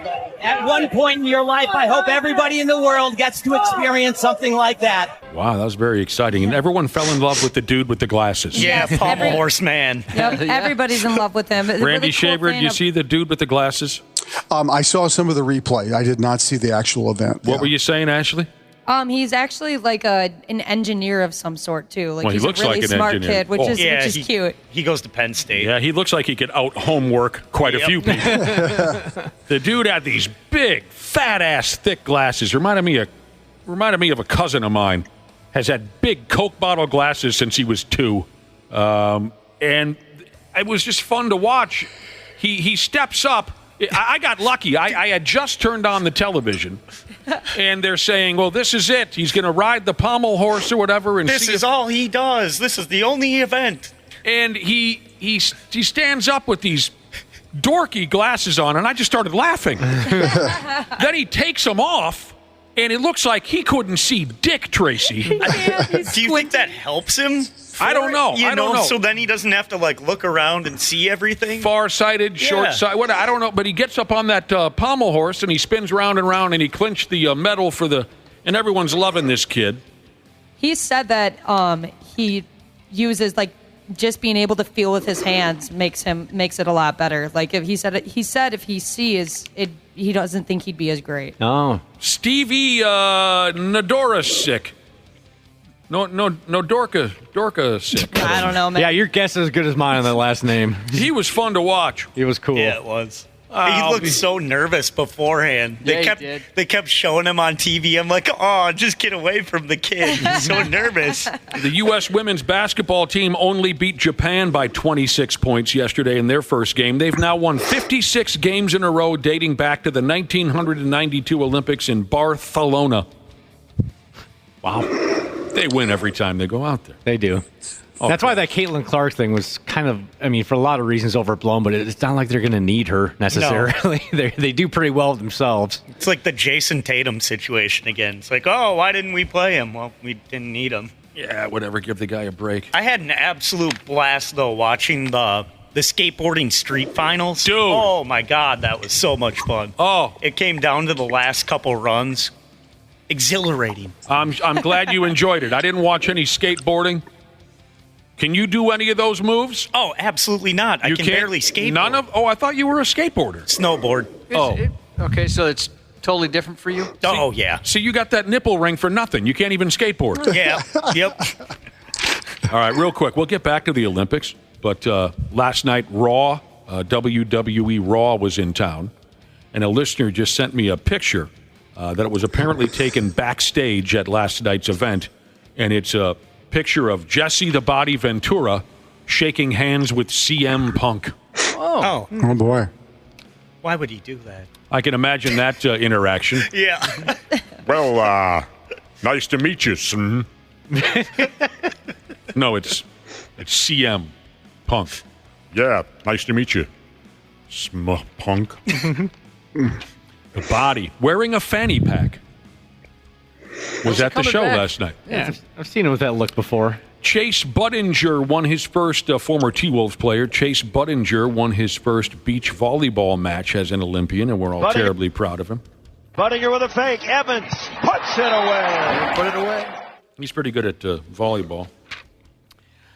You knew it was only a matter of time for something like this to cut loose at the Olympics. A French Olympic diver has folks acting up on that godless social media because of a bulge in his little swim trunks. My God.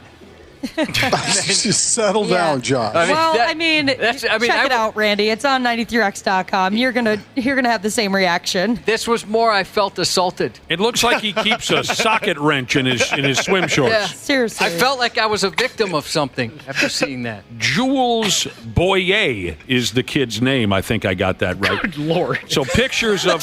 exactly. Right? Is that a joke? That has to be. What's this guy doing? Pictures of this guy's wad are all over social media, Randy Shaver. And I believe 93x.com? Yes. And the background on my phone, the wallpaper now? It's changed? You must have a large phone. It looks like he stuffed a pair of winter socks down his swim trunks. Yeah. It's silly. Yeah, I mean, huge hog, and he has a pretty face. Like, come on. It's just not Stanky fair. Boy Jesus says he stuffed his trunks with a pickle. More like a cucumber. That's what Stanky Boy says. It's a pickle. We talked again yesterday about the Seine River, whatever, in Paris. Yep. It's loaded with liquefied human feces and urine and all that. But again, I'm so friggin' tired of this story. Olympic officials want to have the swimming portion of the triathlon to happen in that turd pond. The story's been going on forever. I've gotten really tired of it. I'll tell you this much, though. The athletes who are preparing to swim in that body of water, they don't seem too bothered by it. Ugh. One Olympic triathlete named Seth Ryder said, "We raced here last year. I don't think anyone got sick after that race, and that can't be said about all the races we do." So he's basically saying, we've swam in worse. One other triathlete from Australia named Matt Hauser said, "To be honest, for me, I'd swim in anything to try to get a medal." "What do you got?" he said. "I'll swim in it." So they're not too... If the athletes don't care, then put them in the poop, I guess. Put them in the poop. Now, some of them say they take extra measures to try to deter potential illness when they swim in, real bodies of water. Well, I guess that's all triathletes do, is they're always putting them in a lake or an ocean or a river. Some of the help me with some of this. Some of the extra measures they do to deter is how you say it, potential illness. They eat yogurt. What is that? Probiotics, maybe? Oh, yeah. I don't know. Wait a minute. I'm gonna eat yogurt to keep me from getting sick? Yeah. That doesn't make any sense to me. I agree, Nick. They take, here it is right here. They take probiotics. I'm not sure what that means. They use mouthwash. So I suppose because you're going to swallow a lot of that river, right? Sure. Oh. So they just have a bottle of Scope on the beach for when they're done. They wash their mouth out, get all the poop and the urine out of there. Oh, God. And they disinfect their wetsuits after the race. That's smart. They spray it down with 409 or Lysol or whatever you got to do. Simple green. Yeah. Yeah, I wouldn't wear that wetsuit back to the Olympic Village. I'd probably get out of that as quickly as Yeah, possible. no kidding. Oh, you're not going to go straight to a restaurant with that wetsuit on? Just dripping wet, bellying up at the bar. So if the athletes don't care, then I say let her buck. What else is there to cover? How about Brock Faber? Brock Faber. 8 years, $68 million contract extension. Why wouldn't you? Wow. Yes, exactly. He's one hell of a player. It looks like he's good to go for a long career. Yep. He's a cornerstone. She's a $68 million contract extension that begins in a year or so. I wish I was 21 years old and looking at about $8.5 million coming my way every year. Kicks in after next season. You're right. He's had a great year. Damn near won Rookie of the Year. Go ahead, Brock Faber. Oh, God. That was gas right there. You guys hear that? Yeah, I heard it. Yeah. Mm-hmm. I apologize. Good microphones around here.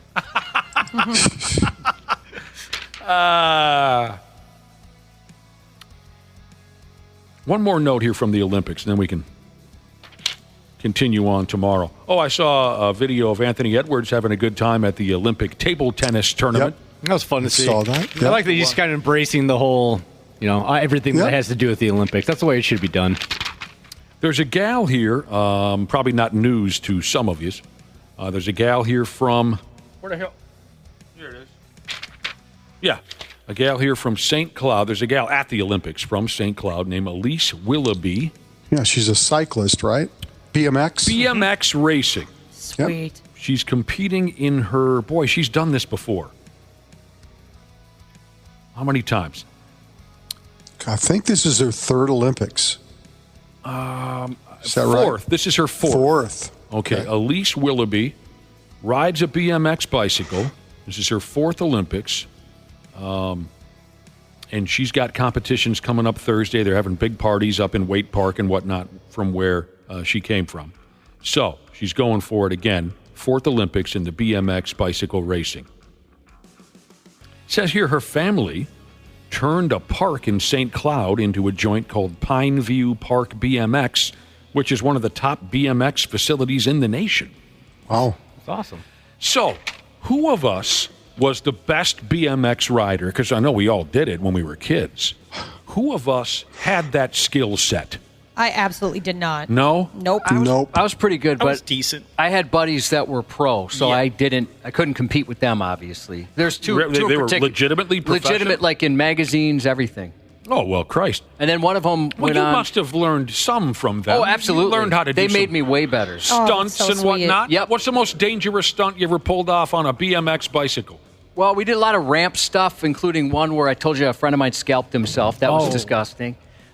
We would jump off ridiculously high things. Can you even estimate the greatest distance you jumped on your BMX bicycle? Between two things, you mean? Yeah. Like, but just like a between where the ramp ended and Cubby landed. Boy, I don't know, because we'd set this up in our alley. Right, my friend's dad could make anything, and he made us awesome ramps. So in the alley, we'd set them up, and I don't know. All right, 10 feet. I guess I don't know. Long time ago.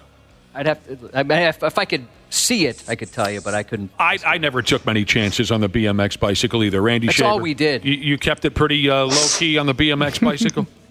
You talking about me? Yeah, I asked you. We never had that when I was growing up. You never had what? I had a Schwinn. Oh. I had a banana seat. Now, I should qualify. I was always on the pegs. Somebody else was operating the bicycle. They were doing the tricks? But we would do some pretty amazing things. One of my favorite memories from when I was a kid, my best friend at the time, Big Phil, decides he's going to be a BMX racer. We were 12 years old, maybe, and he went out and his parents got him the slick bicycle. I think it was a Pugo? Oh, yeah. Where am I? I can't remember. I know what you're talking about. Anyway, it was one of the hot shot, high dollar BMX bicycles of the time, 1982-83. He got all the gear with the shin pads and the helmet and the elbow and we went to Cannon Falls. So he registered himself for his very first race. His folks spent all this money on the gear and the bicycle. He registers himself. This is going to be my thing. I'm going to be a BMX bicycle. I went on the trip. We camped in Cannon Falls, and there was a track down there, and this was his first race, and we were all excited. His parents are there, his sisters, their significant other. And very first race, go Big Phil! And he was terrible at it. He absolutely got destroyed by these more experienced riders. But you know what? It's his first crack at it, okay? So even towards the end of the race, we're all like, well, he's getting absolutely smeared here, but you got to start somewhere. He gets to the finish line and has an absolute meltdown and destroys the bicycle. Oh, my gosh. And he never went back again. Oh, man. That was just so beautiful to see the beginning and the very abrupt end to his BMX. But he was that temperamental kid. I mean, we're all like running over to the finish line to congratulate him, and he's over there going, son of a bitch, beating his bicycle to death. It was a magical weekend for all of us. You know, it's weird. The kid that was the best out of our group and who went, one of the two who went pro, he was by far the better athlete, but he was the laziest person I'd ever met. Outside of when he was on a bike. It was crazy. I've never met someone more lazy in my entire life. It's funny how that works sometimes. Well, there you go. I guess he's just reserving all of his energy for the racing. Yeah. What does he do now, Josh? You know what he does is he's a fight coordinator for movies and stuff. Oh, wow. Oh, really? Yeah, Interesting. Awesome job. Personal trainer and that kind of Interesting. Fight. Well, if he's a personal trainer, then he actually is working hard at being fit. That's what's crazy. I know. Like he wanted to join the military, and I remember us saying, "Dude, you're going to be washed out immediately because they're going to tell you, hey, you got to do this," and you're going to say, "No, I'm not in the mood." People can change. Yeah, people can change. I was real lazy as a kid, and now well, anyway, people can change. A lot of people can change. Yeah, other not people. everybody. I'm not saying me. Other people. If you can change and I can change, the world can change. Just watched that yesterday. Everybody can change. All right, Randy Shaver, we'll talk to you tomorrow. See ya. Goodbye, bro. We'll be back in a few minutes here on the Half-Assed Morning Show. The 93X Half-Assed Morning Show. Yeah, welcome back to the effing program. It's a hell of a deal to be here with all of you. Oh, we were rapping about a French diver who's involved in those Olympic Games that's going on right now. A French diver. Everyone's been talking about the guy because a picture started going round and round like they do of this guy at the pool at the Olympics in his cute little swim trunks, and it looks like he's got a Bud Light King can in his shorts. Yeah, I don't get it. He's got a pool noodle in there. Everyone's talking. What was his name? Jules Boyer, I think, is he's the hottest thing on social media for all you nut jobs and eighth graders out there. Got a text message from Air Filter Jesus. So a lot of folks think maybe this guy, this French diver, was stuffing his shorts. Air Filter Jesus says, I tried stuffing my swim trunks with a potato one time. It didn't work. Then one of my buddies said I should try putting it in the front of my trunks. Josh, you ever stuffed your shorts before you take a trip to the beach? Yes, I have. You have? Yeah, I tried it one time. I don't remember the event, but I do remember. Pardon me, Ashley? That's adorable. Oh, I thought you said horrible. Yeah, I thought I gave it a shot. I checked out a couple angles in the mirror, and I decided maybe I shouldn't do it. What did you put down there? The cucumber? Socks. Socks? Yeah, 6. I kept stuffing and stuffing and stuffing all these other socks into one sock. I'm sorry. At the end, you had six socks in a ball. Yeah. And I did my best to kind of shape it, what I imagine a large penis to look like. Right. Everything, and I never went through with it, but I did think about it. I mean, at the doctor's office, if I know they have to look at my genitalia, I might try and get a little something going, but not too much where I look like a psycho. No, I don't want to be horny. We're just a little bit there. So I'm sorry. I've tried to. You've tried to touch yourself a little bit before you go to see the doctor, so when you haul it out, he or she might be impressed. Well, that was a crass way to put it, but yes, I do manipulate my penis. Oh my damn! No, you do not. It's not exactly flaccid, but it's not to its full extent. Ashley, you ever stuff your bra? No. I was always afraid of somebody finding out. That was pretty common back, and it would be scandalous if they got caught back in the day. Josh would recommend 3 pair of socks ought to do the trick. Just on one side. Yeah. So you never even just tried it by yourself? Oh, by myself, yes. Because that's what I ended up doing. Just to see what it looked like. Yeah, when I was younger, to be like, I wonder what I'm going to look like when I'm older. What, oh, is that right? Yeah. When I'm older, it's going to look like this. That's funny. Well, now with push-up bras and stuff. I was just going to bring that up. You don't need to do anything like that. Yeah, they make miracle bras. That's for sure. Yeah, the Wonder Bra, they used to call it. I suppose the stuffing the bra, that's a lost art, isn't it? I don't know. Because all the new technology and bras. Oh, you don't need it. You don't need to put a T-shirt down there anymore. So you never left the house with the stuffed bra. No, there was one girl in my school that people found out, and she just got destroyed. Oh, no. So, how old about? Middle school, so that was in sixth grade, so that's tough. That poor girl. Yeah, that's terrible. And you never considered implants or anything, did you? I did for a little bit until my friend got hers done, and her recovery was just awful. And I was like, nothing is worth that. I've heard it's pretty bad. What about the age? What age were you at this point? Like as an adult? Yeah, in my 20s, because she would have been 18. Yeah, so 20. Well, just one person's opinion, I think it would be a silly move on your part. Oh, well, thank you. I think you're to go through with something like that. You are. What about, you know what I've always wanted to do? Maybe it'll be warm enough When's our next boat party? September? It'll be warm enough. I'll just I'll go without a shirt. I want to try those drawn-on abs. Oh, sprayed-on abs? I want to spray some abs on me. Sure. Yeah. Yeah, I wouldn't mind trying something like that. I unfortunately, I can't make the boat cruise this year. I asked if they could change the date, and they can't. I have a wedding to go to. That's silly. I know. That's silly. Drawn-on abs, I think, will be a good look. I did, as you know, I did fake tan once, and it was glorious. I tried that just the one time. It was glorious, but I got so much hell from my buddies that I couldn't go back. I did dye my hair a couple of times when it went gray. Oh, you did? Yeah. I don't think I knew that. Did it work well? Was it obvious, or? It was pretty obvious, but I kind of liked it. Now, this was back when I still had hair up on the top of my head. That doesn't happen anymore. So this was maybe when I was 33 or 30. My problem, I don't know if you remember this, Josh. My problem was the sides of my head went bright white before I got any gray up top. So I looked like that old actor, what's his name, Richard Hamilton? Hey, that's not bad to look like. Maybe I got the wrong guy, but I look like old Dracula movies. I was white on the sides, and on the top I still had dark hair, and I just thought it looked really silly.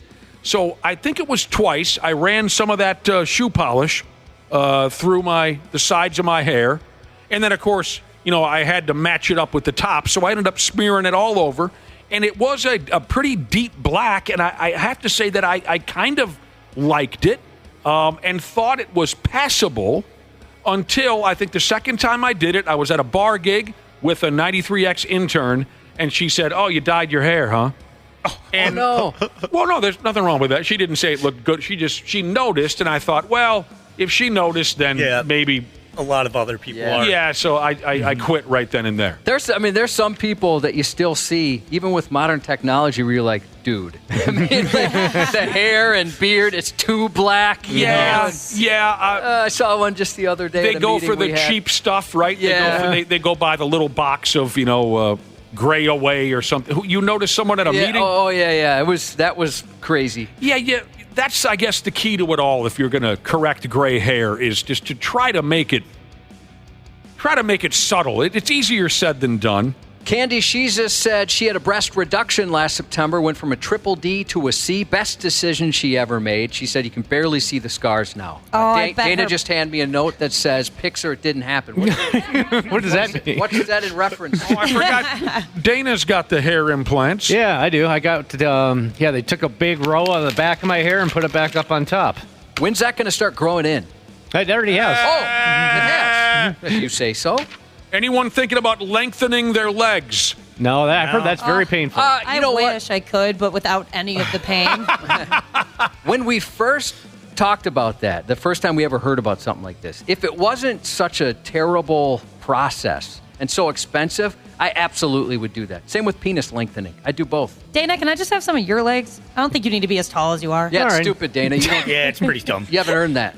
I haven't earned it. Young people are having their legs broken and lengthening their legs. What else is there? Young people are help me out with this. Young people are getting plastic surgery to look more like Snapchat filters. What does that mean? Oh, no, don't do that. Yeah, I'm not on Snapchat, but those I've seen the filters. They are pretty, actually impressive, some of those. I know, like, young people are getting gum that's supposed to make your jawline more prominent. Oh, right. The chiseled jawline. Yeah. Now, okay, I think I know what this means. I'm on the internet from Tam to Tam. So there are pictures that I see online where it's obviously something has been through photoshopping, something has been thinned out, something has been extended. So is that what a Snapchat filter is, basically? Yeah, I mean, there's all kinds of silly ones, but sure, there's some. Look like a cartoon character. Yeah. Oh, my God. Yoga pants. What do you think, boys? Love them. On men or women, I'm a fan. Yeah? Very comfy. Oh, they are? Yep. They don't seem like they'd be comfy to me. No, they don't. Oh, they are so comfortable. I'm wearing some right now. That's all my wife wears, yoga pants. Did you know that women... that's all she wears. No. Did you know that women are getting labiaplasty? Yeah, sure. So they don't look like they're hauling anything around when they put on those yoga pants? They call them designer vaginas. Oh, yes, I have heard that before. Just embrace it. Right. I'm with you on that one. I don't Except want for anybody me, messing with that. Except for me, you should be happy with your genitalia. Oh, man. Why would you want to change your palms? I'm just getting this now.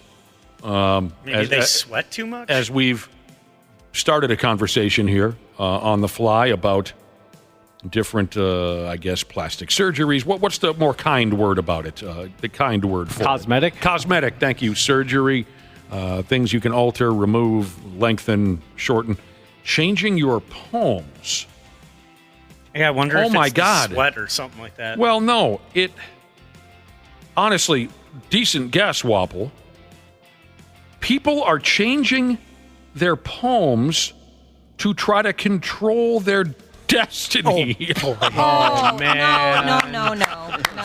You Trying can't to trick do a that. palm reader. Yeah, that's... No. Check these out. That doesn't work that way. This is the first I've heard of this. I mean, what did you call it? Vaginal... designer vagina. I've heard of some of this stuff. Getting your legs broken and lengthened so you can make the basketball team. I've heard of... This is the first I've heard of the people who go all in on that palm reading, and the palm reader will say, well, look, you're a goner. They'll go and have their palms recut, so then their destiny is more positive. What in the living hell is happening? You know, I like to keep my eye on my own bobber, and I realize I haven't walked in a lot of shoes, but that's stupid. That is really dumb. Wapple, didn't you have to shave your palms from something your mom warned you about, but you went through with anyways? Yeah. That's what I thought. Yeah, that was bad. Melvin, the Mop Boy Jesus, said he also wears yogurt pants. No, it's not yogurt pants. We're talking about yoga pants. Yoga. It's sometimes you can't quite understand. Anyone have an Audi you want to turn into an innie? No, I've got an innie. don't. I'm getting text messages saying you can take an Audi and make it into an innie now. I'm glad I have an innie. Really? No Audis? I like them both. Well, I don't like my belly button bothered at all. Touched or anybody getting near it freaks me out. So I Same. think if I had an Audi, it would just make that so much more worse. Yeah, I hate touching my belly button. It just feels weird. Yeah, I don't makes you it. kind of sick, I right? don't like it. And it Dude, sucks I how get there's no way to avoid touching your belly button. Well, it's like, you get lint or something in there, and then you need to get it out. Oh, I'm already getting the heebie-jeebies just thinking about it. I hate touching my belly button. I haven't gotten lint for a while. I wonder what happened. Oh, I don't even know what causes it. I get it all the time. It's your clothes. Yeah, your shirt. Nice, that's an obvious answer, and I'm an idiot. If I would have given that one half a second thought longer. Listeners are telling me if you've got a gummy smile, they can correct that for you. Oh, with a yeah, good punch in the graphene or mouth. whatever it is. Oh, they just elbow you in the yap like it's a 1981 NHL playoff game, and then they readjust. If you got too much gums, Josh, they can do that, carve some of that out for you. I can see why. I'm getting the opposite problem. My dentist said I'm borderline gingivitis, and my gums are receding too much. He said. Ditto. I'm sorry. Gingivitis. I thought that was the bad breath word. That's halitosis. Halitosis. Yeah. Okay. I've had that for years, though. No, you have not. Yeah, the halitosis. You're being told that your gums are leaving you? Yeah, she said they're starting to recede. They're right behind your hair? Yeah, and what's that? As they leave? What is that white bathroom rope? A floss. Yes. She said that I got to start flossing. Oh, stop it with the flossing. Never done it. Yeah, I don't do it very often either. At least I'm honest about it now. Before I'd be like, I get in a routine. I've never been in a routine. I don't know why I don't know why they pushed that on us. I flossed in the parking lot 10 minutes ago, and before that, it was 10 months ago. That's about how it goes. I got you beat, Dana. Almost 53 years. Half-assed morning show 93X. Yeah, so the old days of stuffing your swim trunks, stuffing your bra, outdated, unnecessary nonsense these days. Just call a doctor. They'll straighten things out for you. Our listeners have been texting in 651-989-9393. They've been texting in about our conversation on, how should I say this? Aesthetic alterations? Yeah, that works. Would you guys rat me out if I started stuffing my shorts? No. Do you, Josh? Whatever makes you feel better. Well, if I do that more often than you'd like to know. But if let's say, honestly, I started doing something like that, you guys would back me up. Like, no, he's always had the bulge. He just hides it in giant basketball shorts. I'd never call you out on something like that. No. You guys are pretty cool. No. It's just, I don't know if that would do anything for me nowadays. So what's the point? Help? Here's the deal. You're on your own when you unleash the fury and, a couple of softballs roll out of there or whatever you do. You're on your own at that point. There's no way I can. Suck, wouldn't it? I can't help you at that point. Well, he's still ugly. Okay, so maybe he's got the bulge, but his penis. Our listeners are well aware and very informative, really, this morning on some of these different routes you can take if you want to improve your appearance. Some texts that have come in, they're saying all kinds of things. Earlier, we talked about you can have a procedure if your smile is way too gummy.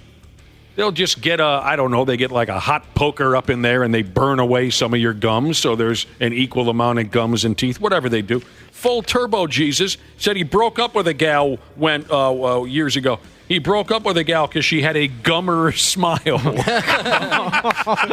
I don't think I know someone with a gummer smile, unless I'm forgetting something obvious. Well, what a heartless bastard. Next thing you know, he'll be breaking up with a gal because she accidentally farted. Who would do that? I can't imagine anybody that would do that. But to the person I am imagining that did that, they did warn that person. I did. There was that person did. Yeah. There was a conversation. There were rules put in place beforehand. I just told this story recently where I think back on past decisions I've made in my life, and I wonder, my God, that was really the person that I was at one point or another in my life. True story, I once broke up with a gal for no other reason than that she lived in White Bear Lake. Just too far of a drive? Too far of a drive. Yep. That was the only reason why. I got so friggin' sick of 694 that I had to break up with this gal. That's crazy. I don't think that's super uncommon. Maybe not. Where people, it's just, that's a long distance. It might as well be a long distance. At our age, you're not going to drive that far. Oh, God. What a terrible, terrible town with terrible people in it. Here are some questions from listeners now.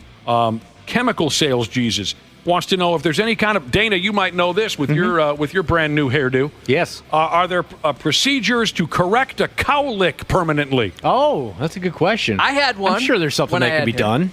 I wonder. Yeah, I had a cowlick when I had hair. Yeah. Well, it just sorry, real quick. I'm not fat. I'm aerodynamic. Jesus said he stuffs a sock in his wallet to attract people. There you go. That's a good one. Kung Fu Action Jesus. He wants antlers. Antlers? If anyone can look into that for him. Why? He doesn't say why. He just says he wants antlers. What's that TV show? Is it Netflix? Sweet something. Yes, I know what you're talking about. Like children have, they're like half animal. Yeah. Oh, God. Sweet Tooth. Here are some others. Sweet What's Tooth. that now? There you go. There's a show called Sweet Tooth? Yeah. That does what? The kid, well, at least one kid, I can't remember. I watched the first season. I haven't seen it since, but he has antlers. I'll be damned. Here are some of these other gimmicks. A lot of this I've never heard of. And again, our listening audience is just loaded with friggin' knowledge on this.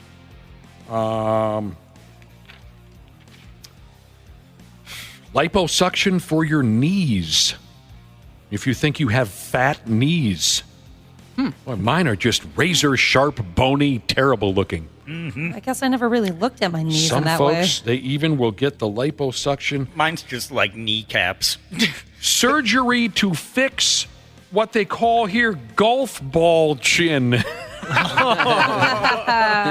I guess if you have a chin, I've never noticed this on anybody, I don't think, but I don't know. Hey, Josh, do you have a kind chin? Oh, yes, I do, as a matter of fact. I'm not even going to go that route. That was one of the most annoying moments of my life. Or I should say annoying, embarrassing. Embarrassing is the word. We can get back to that here in a minute if you want to. There are folks out there where it looks as if they have a golf ball lodged under... It's chin dimpling. Chin dimpling? Yeah, where like a golf ball dimples on their chin. I've got a friend that has it so bad, it says Titleist.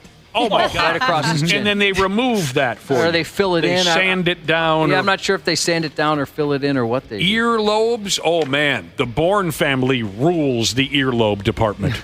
We have, at least my dad and I think my brother might have escaped this. Massive, long, fleshy, waving, flapping earlobes. You can change that if you like. Of course, we know this one. If you want dimples, they'll stab a few of those into your face for you. Isn't another one like freckles, too? Yep. People getting freckles. They can get them tattooed now. Yeah. This Tattooed, one, wow. Remember when you were a kid? Maybe you were the one with the chubby cheeks, or you had a friend who had the chubby cheeks, and everyone thought that was the cutest thing in the world. Well, when you're an adult, not a lot of folks, they think it makes them look too young to still have chubby cheeks. They'll burn that fat off of your face with a blowtorch, so you don't look like you're 9 anymore. Change your eye colors for you. Our listeners say they'll change eye colors for you. What, permanently? I mean, I know they have temporary. Contacts. Has anybody here been unhappy with their eye color? And No, I love my eyes. Couldn't give two. I do. I love your eyes, What too, is Andrew. it that you love about your eyes? They like change colors. So I have hazel eyes. Some days they're green. Some days they're brown. When you're mad, they go red. Oh, Yeah. actually they go brown. But yeah, everyone always says I have beautiful eyes. Yeah, I don't know. I love it. In this case, yes, they will change your eye color for permanent. Yeah, I wonder why somebody would want to do that. Cankles? I think I have cankles. What do you mean you think you have? There's no difference in my leg is just a stump. Bring your friggin' legs up. Yeah, I want to see. You do have Hobbit leg. well, your ankles are not. Okay, go sit down. I've taken a look at them. Well, I just didn't want you to stand there. I know you get awkward and uncomfortable. Your ankles are fine. It's your friggin' calves that are odd looking. Yeah, it's weird. They're too large for the rest of you. It doesn't make sense. No, it doesn't.